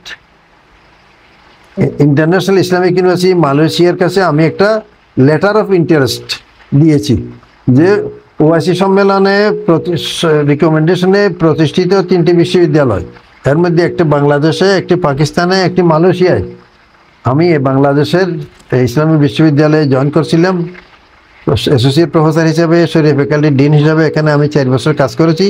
এখন সরকার সিদ্ধান্ত নিয়েছে বিশ্ববিদ্যালয় এর ইন্ডিয়ার বর্ডার সিটিতে নিয়ে যাবে। এটা বিশ্ববিদ্যালয়ের জন্য কল্যাণকর হবে না জেনে আমি ওখানে চাকরি করতে আর ইচ্ছুক নই। যদি আমি ইউএমএ যদি চাকরির সুযোগ পাই তাহলে আমি আমার সার্ভিস দিতে রাজি আছি। এই চিঠিটা আমি দিয়েছি সম্ভবত ফেব্রুয়ারি বা মার্চ মাসে। জুন মাসের 15 তারিখ আমার কাছে ওনারা একটা অ্যাপয়েন্টমেন্ট লেটার পাঠিয়ে দেয়, আমাকে অ্যাসোসিয়েট প্রফেসর হিসাবে নিয়োগ দেওয়া হয়েছে, সরাসরি, কোনো ইন্টারভিউ ছাড়া সরাসরি দেওয়া হয়েছে। তো আলহামদুলিল্লাহ, কিন্তু আমি যে দরখাস্ত করেছি, যেহেতু প্রেসিডেন্ট এরশাদের পক্ষ থেকে একটা নিষেধাজ্ঞা আছে যে আমি যেন কোথাও চাকরি করতে না পারি, আমি কাউকে জানতে দেই নাই, এমনকি আমার ফ্যামিলিকেও জানতে দেয় নাই।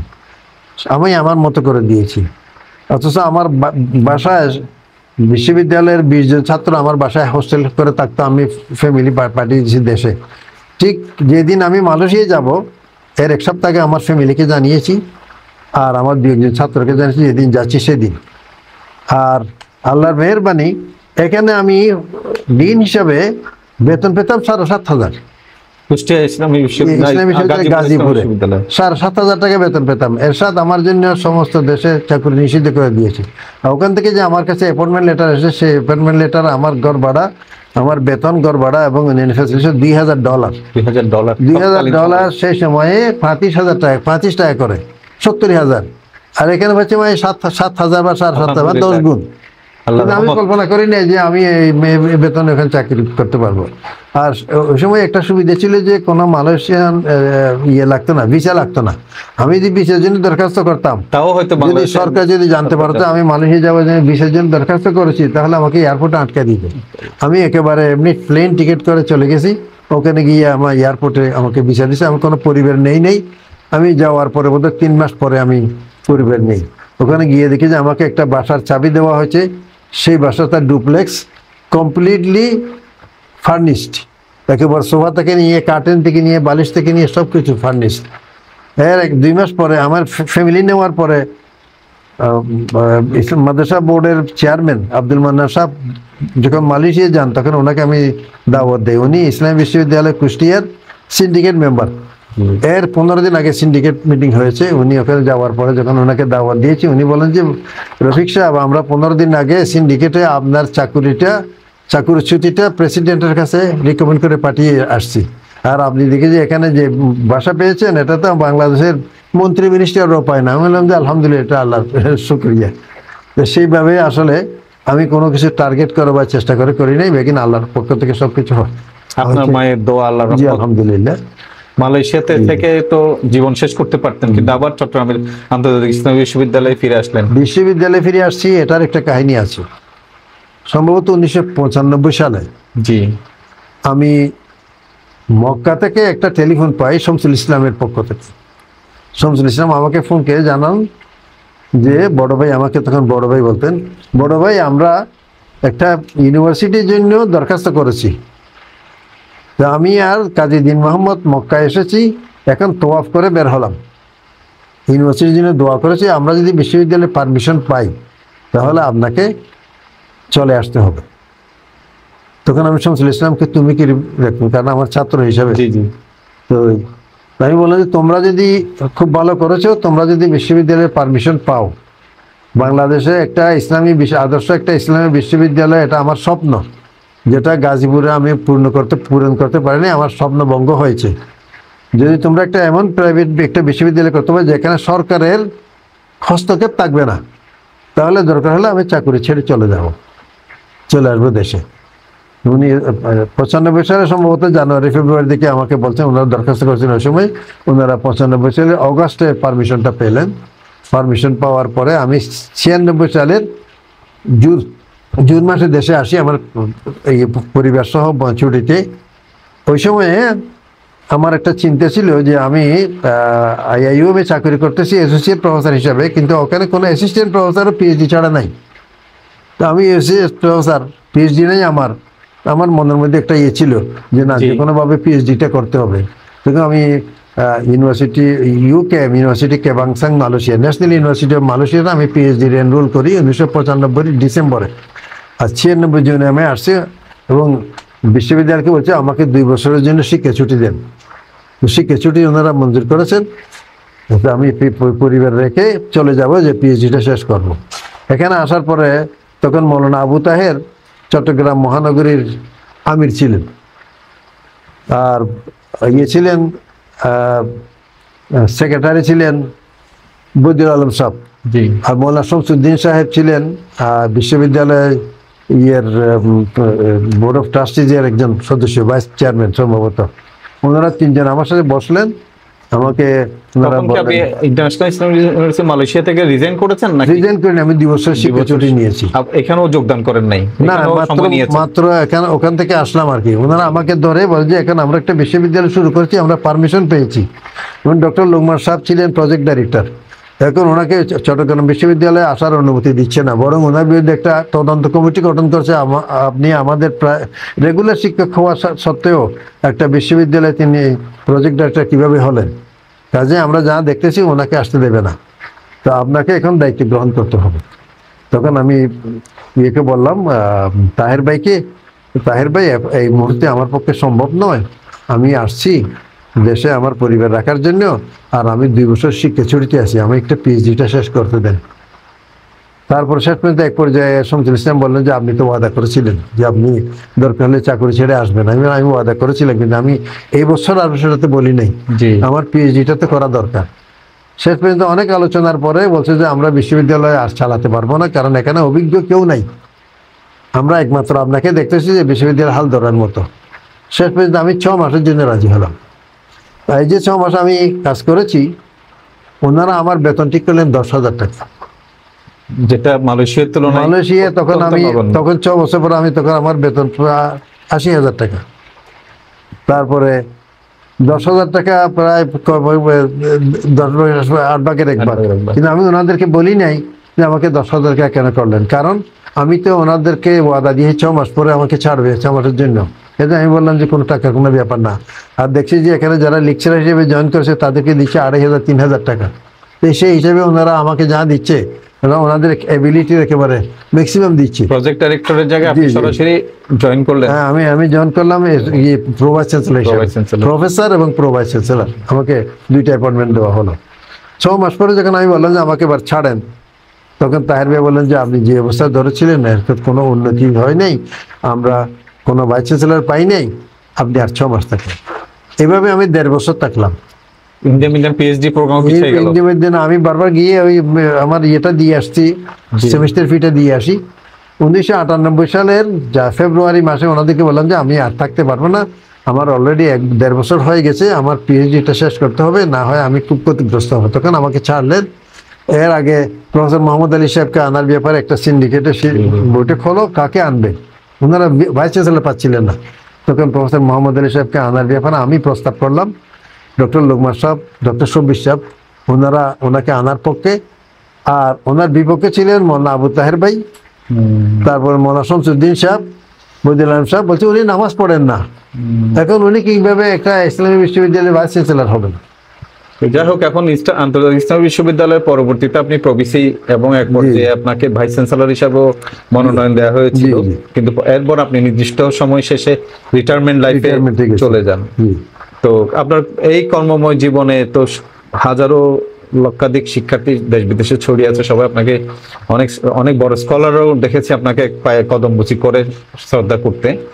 তো এই পর্যায়ে আমরা এখন আপনার আরেকটা ব্যক্তিগত প্রসঙ্গে আসি, সেটা হলো পারিবারিক জীবনে আপনি আপনার পরিবার যখন মালয়েশিয়া গেল, আপনার সন্তান সন্ততিরাও সেখানে উচ্চশিক্ষা লাভ করলেন এবং পাশাপাশি তারও এখন অনেক জায়গায় প্রতিষ্ঠিত হয়েছে। জি আলহামদুলিল্লাহ। তো এই ক্ষেত্রে আপনার সন্তানরা বর্তমানে কে কোথায় কি করছেন? আমার সন্তানদের মধ্যে আমার 3 ছেলে 3 মেয়ে। আমার বড় ছেলে ও মালয়েশিয়া থেকে অনার্স মাস্টার্স করেছে, আবুল বরকাত মোহাম্মদ জাভেদ হাসান। ও আবার কানাডার একটা ইউনিভার্সিটি থেকে MBA করেছে। ও এখানে প্রথমে বাংলাদেশে চাকরি করত, বিভিন্ন প্রতিষ্ঠানে চাকরি করছো। তারপর 2015 সালে ইসলামিক ডেভেলপমেন্ট ব্যাংকে একটা চাকরি পেয়ে এখন জিদ্দায় আছে পরিবারে। আলহামদুলিল্লাহ এখানকার সিনিয়র অ্যানালিস্ট হিসেবে আছে, এখন বর্তমানে দেশে আসছে। এটা হচ্ছে বড় ছেলে। মেজর ছেলে নুরুল হুদা মাহমুদ, ও অনার্স করছে মালয়েশিয়ার মাল্টিমিডিয়া ইউনিভার্সিটি থেকে। তারপরে ইউরোপের থেকে ডেনমার্ক থেকে সে মাস্টার্স করেছে। তারপরে থেকে ইউরোপের আরেকটা দেশ থেকে সে PhD করেছে। তারপরে পরবর্তী পোস্ট ডক করে এখন ওলো ইউনিভার্সিটির অ্যাসোসিয়েট প্রফেসর। আর হচ্ছে শহীদ আলিয়াস মোহাম্মদ মুজাহিদের জামাতা। আমার ছোট ছেলে তৌফিক আল মুবারক, সেও মালয়েশিয়া থেকে অনার্স করছে, লন্ডন থেকে মাস্টার্স করেছে, কাতার থেকে আরেকটা মাস্টার্স করেছে।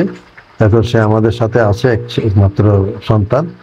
আমার 3 মেয়ে। বড় মেয়ে হচ্ছে উম্মে রুমান মরিয়ম জমিলা, ও মালয়েশিয়া থেকে একটা ডিপ্লোমা করে, তারপরে আমাদের বাংলাদেশ থেকে গ্রাজুয়েশন করে। সে এখন কানাডায় আছে, তার 3 সন্তান, কানাডার পাসপোর্ট হোল্ডার। আমার মেজ মেয়ে এখানে চট্টগ্রামে আছে, তাকে বিয়ে দিয়েছে দেশেই, আলহামদুলিল্লাহ। তো চট্টগ্রামে তাদের নিজস্ব বাসা। আর ছোট মেয়ে মাইমুনা মুসাররত, ও IIUC থেকে বিজনেস ফ্যাকাল্টিতে gold medalist, honours masters gold medalist. তারপরে PhD করে মালয়েশিয়াতে ও চাকরি করে একটা বিশ্ববিদ্যালয়ে। তবে তাকে রেগুলার অফিসে যেতে হয় না, সপ্তাহে 1 দিন যায়, অনলাইনে সে চাকরি করে। আলহামদুলিল্লাহ ভালো পজিশনে আছে। এবং আমার জামাতাও ও PhD হোল্ডার, ও একটা বিশ্ববিদ্যালয়ের অ্যাসিস্ট্যান্ট প্রফেসর। মাশাআল্লাহ। ইউনিভার্সিটি। আপনার তো ব্যক্তিগত জীবনে আপনি যেমন শরীয়ত, তরিকত, মারিফত 3টা জগৎ ক্ষেত্রে আপনার যেমন নিজস্ব সম্পৃক্ততা রয়েছে, ঠিক তেমনি এই ব্যাপারে আপনার সর্বোচ্চ জ্ঞানের অধিকারী আপনি নিশ্চয়ই। তা আমরা প্রথমে জানতে চাইবো, এই যে আপনার শ্বশুর জনাব মাওলানা হাবিব আহমদ, যিনি আফজাল আরকানী রহমতুল্লাহ এর খলিফা ছিলেন, তিনি, তার পিতা নজির আহমদ, এবং শুরু করে এই যে চুনতির যে তরিকতে মুজাদ্দেদিয়া, এই তরিকতের সাথে সম্পৃক্ত থেকে আপনার এবং আপনার পরিবারের যে অর্জন, সেটি সম্পর্কে আপনার মূল্যায়ন কি? বিশেষ করে আপনারা জানি মাওলানা হাবিব আহমদ রহমতুল্লাহ এর সহ মাওলানা ফজলুল হক সহ যে চুনতিতে একটা সুনির্দিষ্ট তরিকতের একটা সূতিকাগার রয়েছে, এটিকে আপনি কিভাবে মূল্যায়ন করেন এবং এর ধারাবাহিকতা কিভাবে রক্ষা করা হবে বলে মনে করেন? একটা গুরুত্বপূর্ণ প্রশ্ন করেছেন। সেটা আমার মনে অনেক প্রশ্ন, অনেকে আমাকে প্রশ্ন করবে, সেটা আমিও ভেবেছি। আসলে আমার নানা তো তখন মাওলানা নজির আহমদ রহমতুল্লাহ তথাকার বাংলাদেশের অবিভক্ত ভারতে বাংলার উনি হামেদ হাসান আজমগড়ি খলিফা, তারা 4জন বড় বড় খলিফার একজন ছিলেন।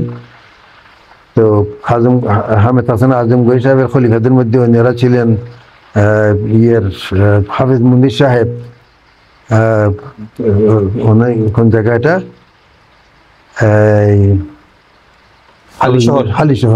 হালিশহর হাফিজ মুনির সাহেব। তারপরে চুনতিতে বাকি 3জন ছিলেন। আমার নানা ছিলেন মৌলানা ছিলেন হাকিম মুনির সাহেব ছিলেন, ফজল হক সাহেব ছিলেন। জি, এই 3জন চুনতিতে ছিলেন। গাজী বালাকোট বলা হয় তাদেরকে। জি।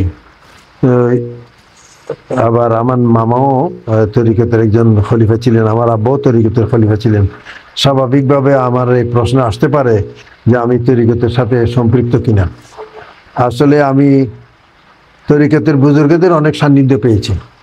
যেমন হামেদ হাসান আজমগড়ি রহমতুল্লাহ যখন 1956 সালে চট্টগ্রাম এসেছিলেন, তখন আমার আব্বা আমাকে ওনার কাছে নিয়ে যায় উনি সম্ভবত ইউসুফ মঞ্জিল পর্যন্ত এসেছিলেন আপনার নানা ওই সময় আগে আগে আসতেন, তখন আমার নানা জীবিত থাকতে তিনি সবসময় আমার নানার বাড়িতে যেতেন। জি। কিন্তু 56 আমার নানা 44 সালে মারা যাওয়ার পরে আর চুনতি গেছেন আমার কাছে সে খবর নাই।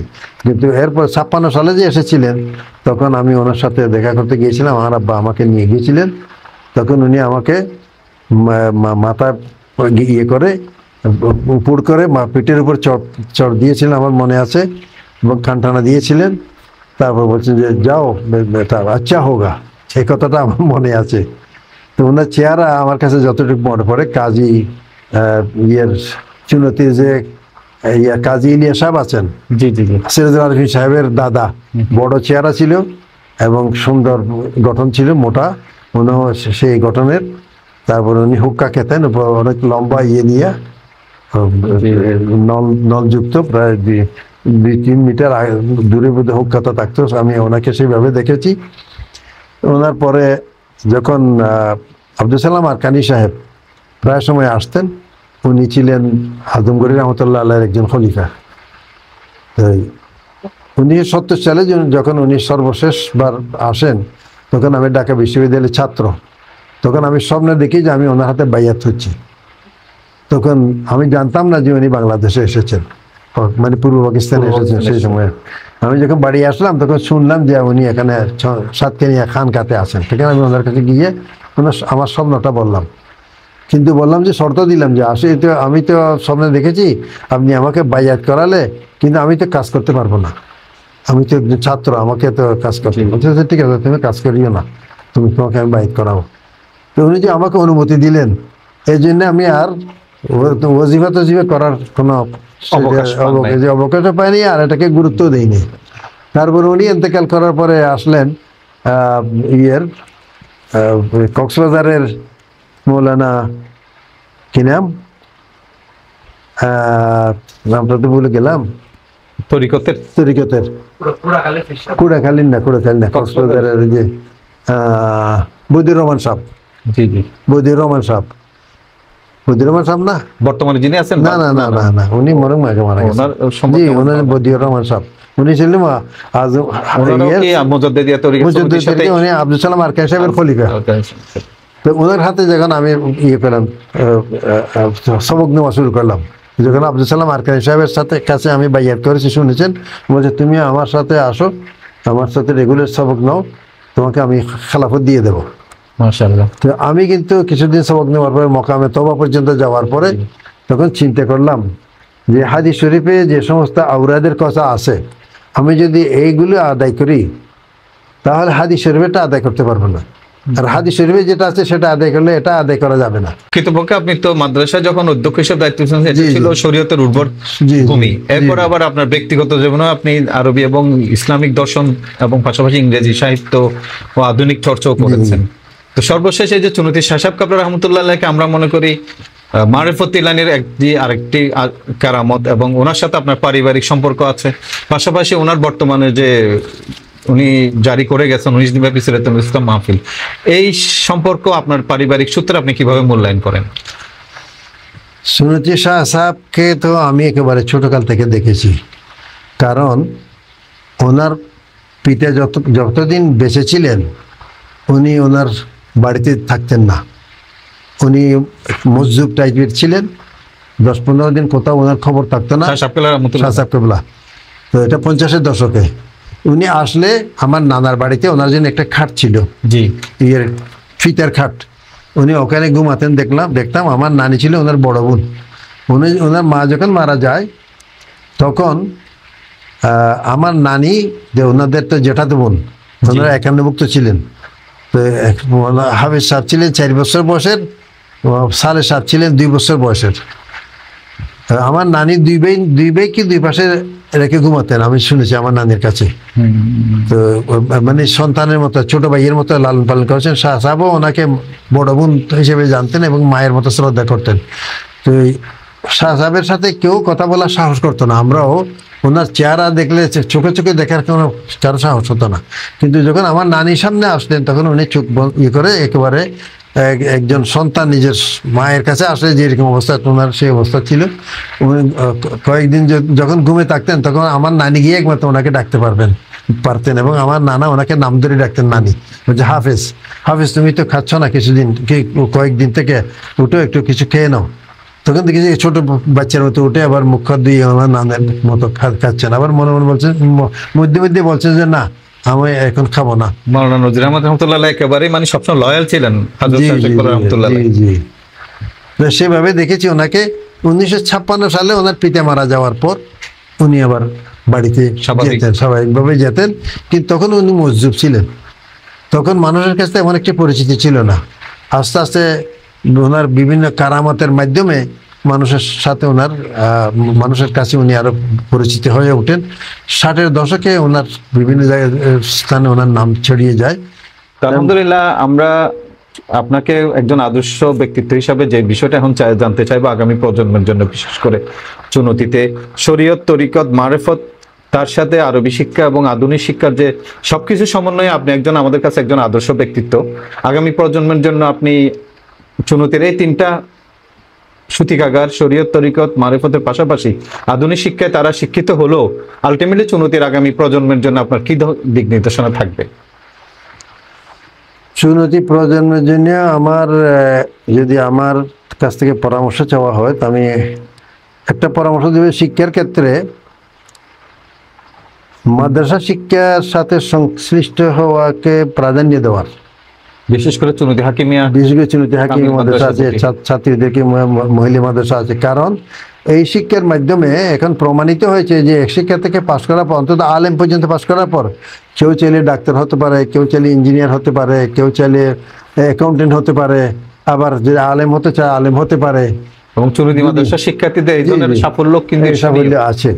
তো কিন্তু কেউ যদি শুধু স্কুলে যায়, বর্তমান যে শিক্ষা বাংলাদেশের যে শিক্ষা ব্যবস্থা, সেখানে স্কুলে পাঠ করার পরে কোরআন, হাদিস, আরবি ভাষা, ইসলামের সাথে সংশ্লিষ্ট যে জ্ঞান বিজ্ঞান আছে সেটা নিজের উদ্যোগে যদি আলিদে না শিখে তাহলে কোনো সুযোগ নেই।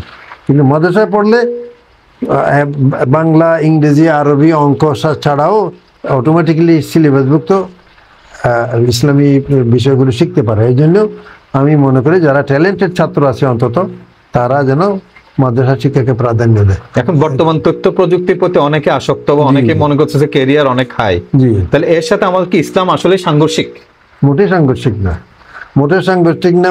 গোটা বিশ্বে আপনারা দেখবেন সন্তান ফুয়াদ, সেও কিন্তু নিজের ব্যক্তিগত খুব ধর্মীয় বিধিবিধান পালন করে, আবার পোস্ট ডক্টরেট পর্যন্ত শেষ করলো, এবং তার ক্যারিয়ার শুরু হয়েছিল সম্ভবত ওই মোবাইল নেটওয়ার্কিং, মোবাইল ক্যারিয়ারে। এখনো তো 5G যে তারা যে ওলো ইউনিভার্সিটিতে পৃথিবীতে যে 5G ইন্টারনেট সিস্টেম আছে, ওইটার যে একটা তাদের আছে, তাদের একটা কমিটি আছে, রিসার্চ কমিটি, রিসার্চের গ্রুপের সে একজন সদস্য।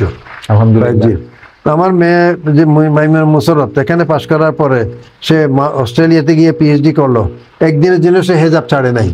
আলহামদুলিল্লাহ এখন বিশ্ববিদ্যালয়ে চাকরি করতেছে, হেজাব পরিধান করে, বাচ্চাদেরকে কোরআন শরীফ শিখে রেগুলার সে কোরআন শরীফের দর্শের অনুষ্ঠান করে। কিন্তু যদি সেকুলার এডুকেশন দিতাম তাহলে হয়তো PhD তে করতে, এখানে PhD ইসলাম বিশ্ববিদ্যালয় করার পরে যে PhD তে করেছে কিন্তু ইসলামকে ছাড়ে নাই। সেকুলার এডুকেশন দিলে হয়তো সে দুনিয়াদার একজন এক্সপার্ট হতো, কিন্তু ইসলামের সাথে হয়তো দূরে সরে যেতে পারতো। এই জন্য এটা একটা আল্লাহর মেহেরবানি। আমি আল্লাহ আলহামদুলিল্লাহ, আমরা আগামী প্রজন্মের জন্য অনেক কিছু জানলাম, বিশেষ করে প্রফেসর ডক্টর আবু বকর রফিক আহমদ, যিনি ব্যক্তিগত জীবনে একজন উজ্জ্বল নক্ষত্র।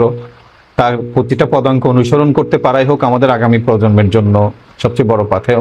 এখন আপনার ব্যক্তিগত লেখালেখিও বেশ কিছু আছে, আমরা যতটুকু জানি ইতিমধ্যে আপনি কিছু পুস্তক আকারে প্রকাশ করেছেন, এবং আপনার লেখালেখি যখন ইনশাল্লাহ বেশ সমৃদ্ধ হবে। তো আমরা চাইবো এই লেখালেখিগুলো যেন আগামী প্রজন্মের জন্য অত্যন্ত অনুসরণীয় হয়, বিশেষ করে আপনার ধর্মীয় জীবন থেকে শুরু করে অর্থনৈতিক ক্ষেত্রে আপনি বাংলাদেশের ব্যাংকের শরিয়া সুপারভাইজারি কাউন্সিলের প্রেসিডেন্ট ছিলেন, চেয়ারম্যান ছিলেন, আপনি যে অবদান ছিলেন।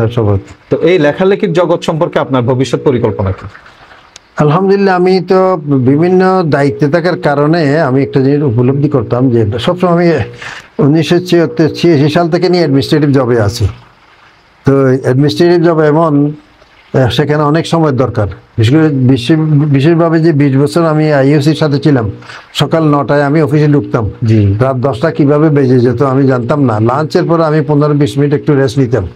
তো এটার পরে আর লেখাপড়া করার সুযোগ থাকে না। তারপরেও আমি বিভিন্ন ইন্টারন্যাশনাল সেমিনারে যোগদান করার চেষ্টা করেছি, বইপত্র লেখার চেষ্টা করেছি। সেজন্য আমার প্রোডাক্ট হিসেব করতে গেলে খুব কম। আমি পুরো কোরআন শরীফ একটা অনুবাদ করেছি, আলহামদুলিল্লাহ। সেটা এখন পাবলিশ করার জন্য একটা প্রতিষ্ঠান হাতে দায়িত্ব নিয়েছে। তারপরে একটা হাদিসের বই, আত-তারগীব ওয়াত তারহিব, হাদিসের আলোকে করণীয় বর্জনীয়, এটাও আমার অনুবাদ শেষ হয়েছে, এটাও ইনশাআল্লাহ পাবলিশ হবে। এরপরে আমার কয়েকটি বই আছে, ইসলামিক ওয়ার্ল্ড ভিউ আছে একটা, ইসলামিক আকিদা, ইসলামিক ইবাদতের উপর একটা আছে। তারপরে আরো বিভিন্ন ইমাম মাহাদির উপরে আমি একটা পাণ্ডুলিপি তৈরি করেছি। জাকাতের উপরে একটা বই পাবলিশড আছে। ইসলামী ব্যাংকের বিভিন্ন বিধিবিধান সংক্রান্ত কিছু ছোট চাটখাটো বই আছে। তা আমার নিয়ত হচ্ছে আমি লেখাপড়া অব্যাহত রাখবো ইনশাআল্লাহ। বাকি যতদিন আল্লাহ হায়াত রাখে, একদিনও যেন আমি অলস বসে না থাকি। বাকি কার কতটুকু অবদান সেটা তো মৃত্যুর পরে এটা মূল্যায়ন হবে। আমি এই উদ্দেশ্যে করি না যে আমার লেখাগুলো মানুষের মূল্যায়ন করে, সেজন্য আমি আমার জ্ঞানটাকে আমি পরবর্তী প্রজন্মের জন্য কিভাবে ট্রান্সফার করতে পারি সেইভাবে আমি চেষ্টা করতেছি। আমরা যদিও আপনি রিটায়ারমেন্ট লাইফ বললে একটা হয়তো প্রাতিষ্ঠানিক জীবন থেকে তিনি নিয়েছেন, কিন্তু দেখা যাচ্ছে বাস্তবে আপনি বর্তমানে এখন ইসলামী বিশ্ববিদ্যালয়ের ট্রাস্টি বোর্ডের মেম্বার, পাশাপাশি চুনতিতে মহিলা মাদ্রাসা যেটি ফাজিল মাদ্রাসা, সেটি আপনি সম্প্রতি গভর্নিং বডির সভাপতি হিসাবে নিয়োগ লাভ করেছেন। এছাড়া চুনতি সমাজ কল্যাণ পরিষদ আপনার উপর নির্ভরশীলতার অংশ হিসাবে আপনাকে চুনতি সমাজ বিনির্মাণে অনেক গুরুত্বপূর্ণ ভূমিকায় অবতীর্ণ হতে আগ্রহ প্রকাশ করেছে। তা আমরা এই ক্ষেত্রে আপনি চুনতি মহিলা মাদ্রাসাকে কোন পর্যায়ে উন্নীত করতে চান, এবং চুনতি হাকিমিয়া কামিল মাদ্রাসা যেখানে আপনি শিক্ষার্থী ছিলেন, শিক্ষক ছিলেন, অধ্যক্ষ ছিলেন, এগুলো নিয়ে আপনার ভবিষ্যৎ কোনো কর্মপরিকল্পনা আছে কিনা, এবং চুনতি সমাজ কল্যাণ পরিষদের বর্তমান কার্যক্রমকে আপনি কিভাবে এগিয়ে নিয়ে যেতে চান? আচ্ছা, আলহামদুলিল্লাহ, খুব গুরুত্বপূর্ণ প্রশ্ন যে আমি দুইটা প্রতিষ্ঠানের সাথে কিভাবে জড়িত হলাম। চুনতি মাদ্রাসার কথা তো আমি বলেছি, আব্বা সেখানে সুপারিনটেন্ডেন্ট ছিলেন দীর্ঘদিন, আমি সেখানকার ছাত্র ছিলাম 10 বছর, তারপরে আবার 1 বছর প্রিন্সিপাল ছিলাম, আবার 10 বছর আমি গভর্নিং বডির সেক্রেটারি ছিলাম 1976 থেকে 86। আমি গাজীপুরে জয়েন করার পরে আমি আবার সেক্রেটারিশিপটা ছেড়ে দিয়েছি নিজের উদ্যোগে, কারণ যদি স্থায়ীভাবে চুনতি না থাকা হয় তাহলে সেক্রেটারির মতো দায়িত্ব পালন করা সম্ভব নয়। তো ইতিমধ্যে যে আমার মহিলা মাদ্রাসার সাথে আমার সংযুক্তি হচ্ছে 1982 সালে, যখন আমি চুনতি মাদ্রাসার সেক্রেটারি ছিলাম, তখন মৌলানা শফিক আহমদ সাহেব আমাকে বললেন, তখন উনি তো প্রিন্সিপাল ছিলেন, যে আমরা চুনতি মাদ্রাসায় ছাত্রদেরকে শিক্ষা দিচ্ছি ইসলামী শিক্ষা, কিন্তু আমরা যদি মেয়েদেরকে শিক্ষা দিতে না পারি তাহলে আমরা আদর্শ মা তৈরি করতে পারবো না। এই জন্য চুনতি মাদ্রাসায় আমরা মহিলা সেকশন করতে চাই। আমি ওনার সাথে একমত পোষণ করলাম যে ঠিক আছে, আগামী মিটিংয়ে আপনি একটা এজেন্ডা হিসেবে পেশ করেন। যখন এজেন্ডা হিসেবে পেশ করা হলো, তখন চুনতি মাদ্রাসার কয়েকজন গুরুত্বপূর্ণ মেম্বার বললেন যে না, মাদ্রাসা যদি ছাত্রীদের সেকশন খোলা হয় তাহলে পরিবেশ নষ্ট হবে, এডুকেশন, জি, কো-এডুকেশন আমরা চাই না।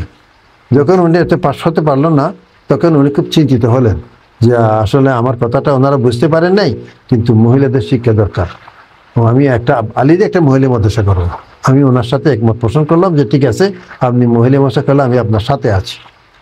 তারপরে কয়েকদিন পরে উনি আমাকে বললেন যে আমি মাদ্রাসার জন্য একটা জায়গা চিহ্নিত করেছি।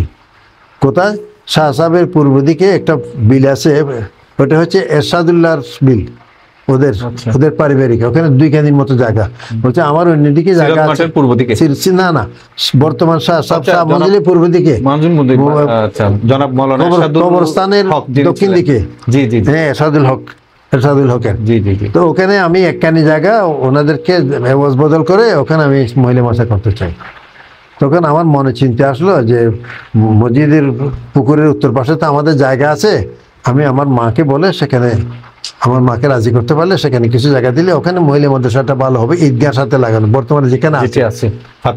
আমি ওনাকে যখন বললাম মসজিদে এটা সেখানে করতে পারলে তো খুব ভালো হয়, তখন মাকে গিয়ে বললাম যে আম্মা, আমার নানা একটা মাদ্রাসা করতে চাচ্ছে, মাদ্রাসাটা খুব গুরুত্বপূর্ণ, আপনি যদি এখানে মাদ্রাসা করার জন্য কিছু জায়গা দেন তাহলে একটা সৎকার জারিয়া হবে। উনি রাজি হলেন। সম্ভবত সেই রাত্রে অথবা 1-2 দিনের মধ্যে তিনি স্বপ্ন দেখেন যে হযরত ফাতেমা জাহরা রাদিয়াল্লাহু আনহা আমার বাড়িতে আসছে, আমার মা ওনাকে কোলে নিয়েছে। যখন স্বপ্ন দেখেছেন আমাকে সকালে যখন স্বপ্নের কথা বললেন, তখন আমি ওনাকে বললাম যে আপনি খুব মুবারক স্বপ্ন দেখেছেন। আপনি কি জন্য দেখেছেন জানেন? আপনি যে মহিলা মাদ্রাসার জন্য জায়গা দিবেন বলছেন, সেটা আল্লাহর কাছে কবুল হয়েছে, সেটা একটা ইঙ্গিত। আর এই স্বপ্নের মধ্যে আমি মাদ্রাসার নামটাও পেয়ে গেছি। মাদ্রাসার নাম হবে ফাতেমাতুল বতুল মহিলা মাদ্রাসা। তখন আমি শফিক সাহেবকে বললাম যে মাদ্রাসা আমার আম্মা এরকম স্বপ্ন দেখেছে, এর নামটা রাখেন। তো উনি আমার কথা রাজি হয়ে গেলেন। রাজি হওয়ার পরে ওখানে মাদ্রাসা জায়গা ইয়ে হলো।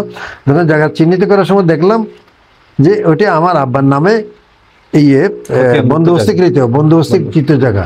তখন আমরা 50 জায়গা ছিল বন্দোবস্তি করা। 30 শতক জায়গা আমরা 6 ভাই, আমার আব্বা এতেকাল 85 সালে উনি ইন্তেকাল করেছেন। আমরা তো মাদ্রাসা আগে করে ফেলেছি, দেওয়ার সময় দেখতেছি আমরা 30 শতক জায়গা ওখানে দিলাম। সেই জায়গা ইয়ে করে মাদ্রাসার অনুমোদনটা পাওয়া গেল। তো আমরা মাদ্রাসার প্রতিষ্ঠাতা ছিলাম বাংলাদেশে 2 জন, আমি আর মৌলানা শফিক সাহেব। আর মুরব্বীদের মধ্যে আমার মামা মৌলানা ইয়াহয়া সাহেব, মৌলানা আর সিদ্দিকী আমাদেরকে সাহস জুগিয়েছেন। আর বাইরে থেকে মুহিবুল্লাহ আর শমসুল হুদা, মহিবুল্লাহ এবং শমসুল হুদা। মুহিবুল্লাহ 10,000 টাকা পাঠালো কাতার থেকে, শমসুল হুদা সৌদি আরব থেকে কিছু সংগ্রহ করে প্রথম দিকে বোধহয় 7,000 টাকা পাঠিয়েছে। আমরা প্রতিষ্ঠানটা করলাম 1930 সালে। তারপর আমি মালয়েশিয়া যাওয়ার পরে ওখান থেকে আর 35,000 টাকা আমি নিজে তুলে এখানে মাদ্রাসার জন্য পাঠালাম। মৌলানা শফিক সাহেব যতদিন জীবিত ছিলেন তিনি এখানকার সভাপতি ছিলেন। ওনার ইন্তেকালের পরে আমার মামা সভাপতি ছিলেন, মাওলানা হাবিব আহমদ সব সভাপতি ছিলেন। তারপরে 86 সালে তো আমি গাজীপুর চলে গেলাম। তো আবার 90 সালে মালয়েশিয়া চলে গেলাম। সেখান থেকে আসার পরে যখন আমি আইইউসিতে ছিলাম তখন তো আমি সার্বক্ষণিকভাবে ব্যস্ত, মাদ্রাসার কমিটিতে থাকার চিন্তা করি নেই। 2008 সালে আমাকে আবার মহিলা মাদ্রাসার সভাপতি করা হলো। আবার 3 বছরের জন্য করে তারপর দ্বিতীয় পর্যায়ে আবার দ্বিতীয়বারের মতো সভাপতি হলাম। 14 সালে তো আওয়ামী লীগ এসে গেল, তখন আর আমাকে সভাপতি হিসেবে গ্রহণ করলাম। এই হিসাবে আমি মাদ্রাসা প্রতিষ্ঠার সাথে জড়িত এবং একমাত্র জীবিত প্রতিষ্ঠাতা। এরপরে অনেক প্রতিষ্ঠাতা সদস্য হিসেবে অন্তর্ভুক্ত হয়েছে, কিন্তু ওরা কেউ সরাসরি প্রতিষ্ঠার সাথে প্রাথমিক উদ্যোক্তা হিসেবে। কিন্তু আমরা করেছি এগুলো শুধু একমাত্র আল্লাহর বাস্তে দেশে ইসলামী শিক্ষার বিস্তার লাভ হোক সেজন্য। সত্যিকার অর্থে চুনতি ফাতেমা বতুল মহিলা মাদ্রাসা প্রাইমারি সেকশন তো এমনকি সরকারি যে প্রাইমারি শিক্ষা ব্যবস্থা তার চেয়েও বেশি তাদের মান সম্পন্ন শিক্ষা দিয়ে আসছিল। পাশাপাশি দেখা গেছে হাকিমিয়া কামিল মাদ্রাসার পাশাপাশি মহিলা মাদ্রাসা শিক্ষার্থীরা আলিম ফাজিলে তারা ভালো ফলাফল করেছে, কিন্তু দুর্ভাগ্য এখনো কামিল পর্যায়ে উন্নীত হয়নি। ইনশাআল্লাহ আমাদের টার্গেট আছে কামিল পর্যায়ে উন্নীত করার। চুনতি সমাজ কল্যাণ পরিষদের বর্তমান কার্যক্রমের সাথে অতীতের যে আমাদের মুরব্বীদের আমরা দেখতাম, আমাদের চুনতি সমাজের ইয়াং জেনারেশনকে তারা যেমন নীতি বাক্যের পাশাপাশি তাদের যে ব্যক্তিগত জীবনে ইসলামের ধারণ লালন করার জন্য তারা আমাদেরকে অনুপ্রাণিত করতেন। এমনকি চুনতি যে মুন্সেফ বাজার তথা দোয়ানসামে অসময়ে কোনো ইয়াং জেনারেশনকে ঘোরাফেরা করা কিংবা মসজিদে নামাজ না পড়ে এগুলোর ক্ষেত্রে তারা কঠোর ভূমিকা পালন করতেন। এছাড়া আমরা চুনতি প্রত্যেকে আত্মীয়তার সম্পর্কে কোনো না কোনোভাবে সম্পর্ক যুক্ত হয়ে গেছে। ফলে সকল রাজনৈতিক মতাদর্শের ঊর্ধ্বে থেকে আমাদের চুনতি সবচেয়ে বড় ঐতিহ্য হলো আমাদের পারিবারিক বন্ধন এবং সম্প্রীতি। এই সম্প্রীতি ধারাবাহিকতায় আপনি বর্তমানে সমাজ কল্যাণ পরিষদের যে কয়দিন সময় দিয়েছেন এটিকে কিভাবে এখন মূল্যায়ন করবেন? না, আমি তো সমাজ কল্যাণ পরিষদের যে সময়টা দিয়েছি এটা একটা আমানত হিসেবে গ্রহণ করছি, যেহেতু আমার উপর একটা দায়িত্ব এসেছে। একটা কথা আছে যে ইসলামে নবী একটা নির্দেশ, তুমি কোনো দায়িত্ব চেয়ে নিও না। যদি দায়িত্ব না চেয়ে তোমার উপর আসে তাহলে তুমি সাহায্য প্রাপ্ত হবে। আমি মনে করছি এটা একটা দায়িত্ব ছিল আমার উপর, যে কাজটা করার জন্য আমাদেরকে দায়িত্ব দেওয়া হয়েছিল একটা গ্রুপকে। সে দায়িত্বটা আমরা আন্তরিকতার সাথে সমাজে যেভাবে কল্যাণ হয় সেইভাবে আমরা চেষ্টা করেছি। এখন এ পর্যায়ে আমাদের দায়িত্ব সেখানে শেষ। আমরা এখন আশা করি যাদের উপর দায়িত্ব দিয়েছি তারা ইনশাআল্লাহ সিনসিয়ারিটির সাথে সমাজের কল্যাণের জন্য দায়িত্বটা পালন করবে। তো তাদের নেতৃত্বে আমরা যদি দরকার সহযোগিতা করার দরকার হলে, যেমন আমার বয়সে আমি দেখেছি মৌলানা শফিক আহমদ সাহেব, মৌলানা শাহরিয়ার সাহেব থেকে শুরু করে আরো যারা ওনাদের পরবর্তীতে মুসলিম খান সহ বিভিন্ন সময় সমাজের দায়িত্ব পালন করেছেন, তারা চুনতির ইয়াং নেতৃত্বকে যেমন কাজে লাগিয়েছেন তেমনি চুনতির পারিপার্শ্বিক পরিবেশ তারা সবসময় সংরক্ষণে অগ্রণী ভূমিকা পালন করেছেন। আমরা মনে করি সেই হিসেবে আপনারাই বর্তমানে সবচেয়ে বড় মুরব্বী যারা চুনতির এই ঐতিহ্যকে সংরক্ষণ এবং পুনঃ রক্ষায় ভূমিকা পালন করতে পারবেন। ইনশাআল্লাহ। তো আমার মনে হয় একটা পরিকল্পনা এবং একটা টার্গেট নিয়ে কর্মসূচিগুলি বাস্তবায়ন করা দরকার। জি, এখানে পরিকল্পনার মধ্যে 3 প্রকারের জিনিস থাকা দরকার। একটা হচ্ছে করণীয়, আরটা হচ্ছে বর্জনীয়, আর হচ্ছে অনুমোদিত। অনুমোদিত। কেমন? করণীয়টা অবশ্যই করার জন্য চেষ্টা করবে, আর যেটা বর্জনীয় সেটা যেন অ্যাভয়েড করার চেষ্টা করবে, আর যদি অনুমোদিত সেটা বিভিন্ন প্রেক্ষিত বিবেচনা করে সেটা করা যেতে পারে। তো করণীয়ের মধ্যে ইসলামের দৃষ্টিকোণ থেকে 4টে কাজ হচ্ছে করণীয়। আল্লাহ তাআলা বলছেন আল্লাযীনা মাক্কান্নাহুম ফিল আরদি আকামুস সালাতা ওয়া আতাউয যাকাতা ওয়া আমারু বিল মা'রুফ ওয়া নাহাউ আনিল মুনকার। ওদেরকে আল্লাহ তাআলা তারিফ করেছেন যাদেরকে পৃথিবীর বুকে ক্ষমতা কোন একটা জমিতে ক্ষমতায় অধিষ্ঠিত করলে তারা 4 দফা কাজ করে। এখানে ক্ষমতায় অধিষ্ঠিত করার মানে একেবারে রাষ্ট্র ক্ষমতায় অধিষ্ঠিত করা নয়। যদি কোন সমাজের যদি নেতৃত্ব যদি তাদেরকে কি দেওয়া হয়, সুযোগ দেওয়া হয়, তাহলে তারা এই 4টি কাজ করবে। কি? আকামুস সালাতা, তারা নামাজ প্রতিষ্ঠা করবে, অর্থাৎ নামাজ ভিত্তিক সমাজ ব্যবস্থা কায়েম করবে। নামাজ ভিত্তিক সমাজ ব্যবস্থা কায়েম করার জন্য ছাত্রদেরকে বিভিন্ন জায়গায় নামাজ শিখানো, তারপরে নামাজ শিক্ষার ব্যবস্থা করা, তারপর কোরআন তেলাওয়াতের ব্যবস্থা করা, কেরাত শিখানো, এই কাজটা কিন্তু অন্তর্ভুক্ত থাকা দরকার। কারণ আল্লাহ রসুলকে যে 4 দফা কর্মসূচি নিয়ে আল্লাহ পাঠিয়েছেন সেখানে আছে যে লাকাদ মান্নাল্লাহু আলাল মুমিনিনা ইয বা'আসা ফীহিম রাসূলাম মিনহুম ইয়াতলু আলাইহিম আয়াতিহি। রসুল যে 4টে কাজ করেছেন আল্লাহর পক্ষ থেকে অবতীর্ণ আয়াতসমূহ তেলাওয়াত করে শুনিয়েছেন। কাজে যুগে যুগে মুসলমানরা আল্লাহর কিতাবকে তেলাওয়াত করে শোনাবেন, বিশুদ্ধ তেলাওয়াতের চর্চা করা। তারপর ওই ইউযাক্কিহিম, তাদেরকে পরিশুদ্ধ করবেন। পরিশুদ্ধ করা মানে কি? প্রথমে তাদের মধ্যে যে সমস্ত দোষ ত্রুটি আছে সেগুলিকে মুক্ত করা, তারপরে তাদের মধ্যে ইসলামী চরিত্র ইনবিউট করা। যেমন একটা আগাছাপূর্ণ একটা জমিতে যদি আমরা ফুলের বাগান করতে চাই, প্রথমে আগাছা পরিষ্কার করতে, তারপরে সেখানে ফুলের বাগান লাগাতে পারবো। কাজেই এটা আল্লাহর রসুলের 6টি দায়িত্ব। ওই ওয়ালিমুল কিতাব ওয়াল হিকমা, কিতাবের শিক্ষা দেওয়া, হিকমা শিক্ষা দেওয়া। এখানেও যাদের উপরে জমিনের কর্তৃত্বের দায়িত্ব আসবে তাদের দায়িত্ব হচ্ছে নামাজ শিক্ষা দেওয়া। নামাজ শিক্ষার মধ্যে কোরআন তেলাওয়াত শিক্ষা থেকে নিয়ে এটা একটা ব্যাপক। ওয়া আতাউ যাকাতা, যাকাত প্রদান করা। যাকাত প্রদান করা মানে আমি আমার যাকাতটা প্রদান করলাম সেটা নয়। দারিদ্র্য বিমোচনে যাকাত ভিত্তিক সমাজ ব্যবস্থা প্রতিষ্ঠা করা, অর্থ ব্যবস্থা প্রতিষ্ঠা করা। তো যাকাত ভিত্তিক অর্থ ব্যবস্থা আমরা সামাজিকভাবে এভাবে করতে পারি। আমাদের সমাজের মধ্যে যদি আমরা দেখি যে 100 জন লোক আছে যারা যাকাত দিতে পারে, 100 জন লোকে দেখা যায় কেউ 10,000 টাকা থেকে নিয়ে 10 লাখ টাকা পর্যন্ত যাকাত দেয়। আমরা তাদের কাছে গিয়ে বলতে পারি যে আপনারা যাকাতের একটা অংশ আমাদেরকে একটা জায়গায় জমা দেয় করেন। এখন বর্তমানে যে যাকাত দেয়, এই যে রমজান মধ্যে 1 মাসের মধ্যে কোনো যারা একটু চালাক আছে ওরা হয়তো 10-20 হাজার টাকা পায়, কেউ 200-5,000 টাকা পায়, কেউ হয়তো 1000 খানিক টাকা পায়। 10-15 দিনের মধ্যে তার টাকা শেষ। এটার দ্বারা কোনো দরিদ্র বিমোচন হচ্ছে না, কিছু হচ্ছে না। তো যাকাতের টাকাগুলি কোথায় খরচ করব? প্রথমে খরচ করব তাদের এর মধ্যে যে খাতগুলি আছে তাদের একেবারে ধরুন শিক্ষা, চিকিৎসা, তারপরে বাসস্থান, কেন্দ্রীয় তহবিল গঠন এবং পরিকল্পিত সমন্বিত উদ্যোগের মাধ্যমে সম্ভব। শিক্ষার জন্য আমরা দিতে পারি গরিব ছাত্রদেরকে। গরিব ছাত্রদের জন্য যদি আমরা 100 টাকা দেই, সে যে শিক্ষা গ্রহণ করবে সেটা আরো উপার্জন করার জন্য তার মধ্যে ব্যক্তিগতভাবে যাকাত প্রদানের পাশাপাশি চুনতি সমিতি ঢাকা তারা যাকাত বেসড একটা ফান্ড ক্রিয়েট করেছেন এবং সেটির মাধ্যমে তারা ছাত্র শিক্ষক তহবিলে অনুদান দিয়ে থাকেন। তবে আপনার সাথে আমার মনে হয় আমরা আগামী দিন এটা চিন্তা করতে পারি।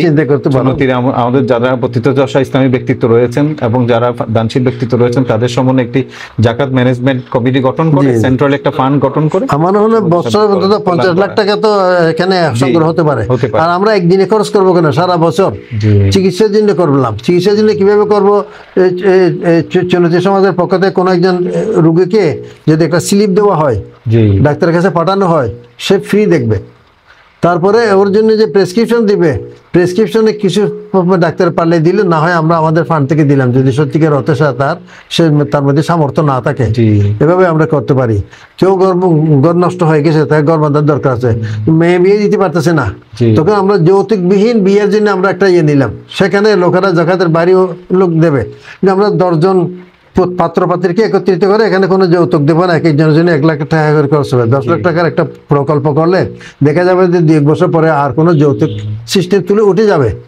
এটা আমাদের করতে হবে। জি, অনেক গঠনমূলক পরামর্শ শুনতে পেলাম আমরা। আর আমরু বিল মারুফ ওয়া নাহু আনিল মুনকার, পরবর্তীতে আমরু বিল মারুফ মানে সত্যের আদেশ দেওয়া, তার মানে হচ্ছে শিষ্টের লালন করা, ওয়া নাহু আনিল মুনকার দুষ্টের দমন করা।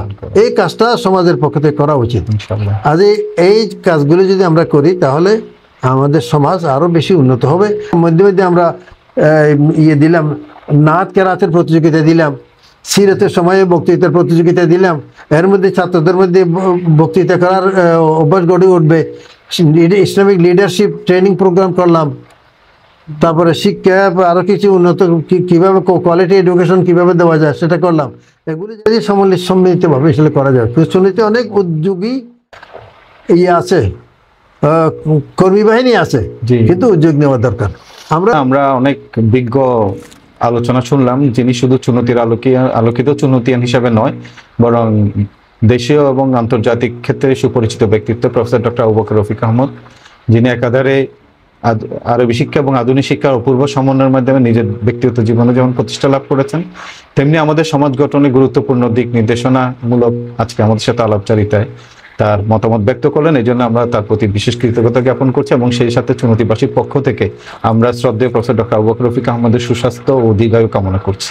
আল্লাহ আমাদের সহায় হোন। আমিন। অনেক অনেক ধন্যবাদ আমার কাছে আসার জন্য।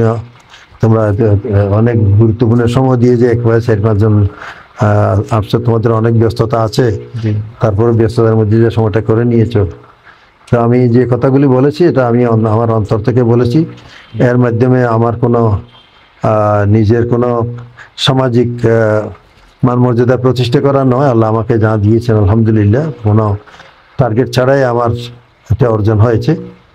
তোমরা দোয়া করবে আমি যতদিন আছি আমি যেন সত্যের সাথে থাকতে পারি, ইসলামের সাথে থাকতে পারি এবং মৃত্যুটা যেন ইসলামের উপর থাকে এবং ইমানের সাথে মৃত্যুবরণ করতে পারি। ধন্যবাদ।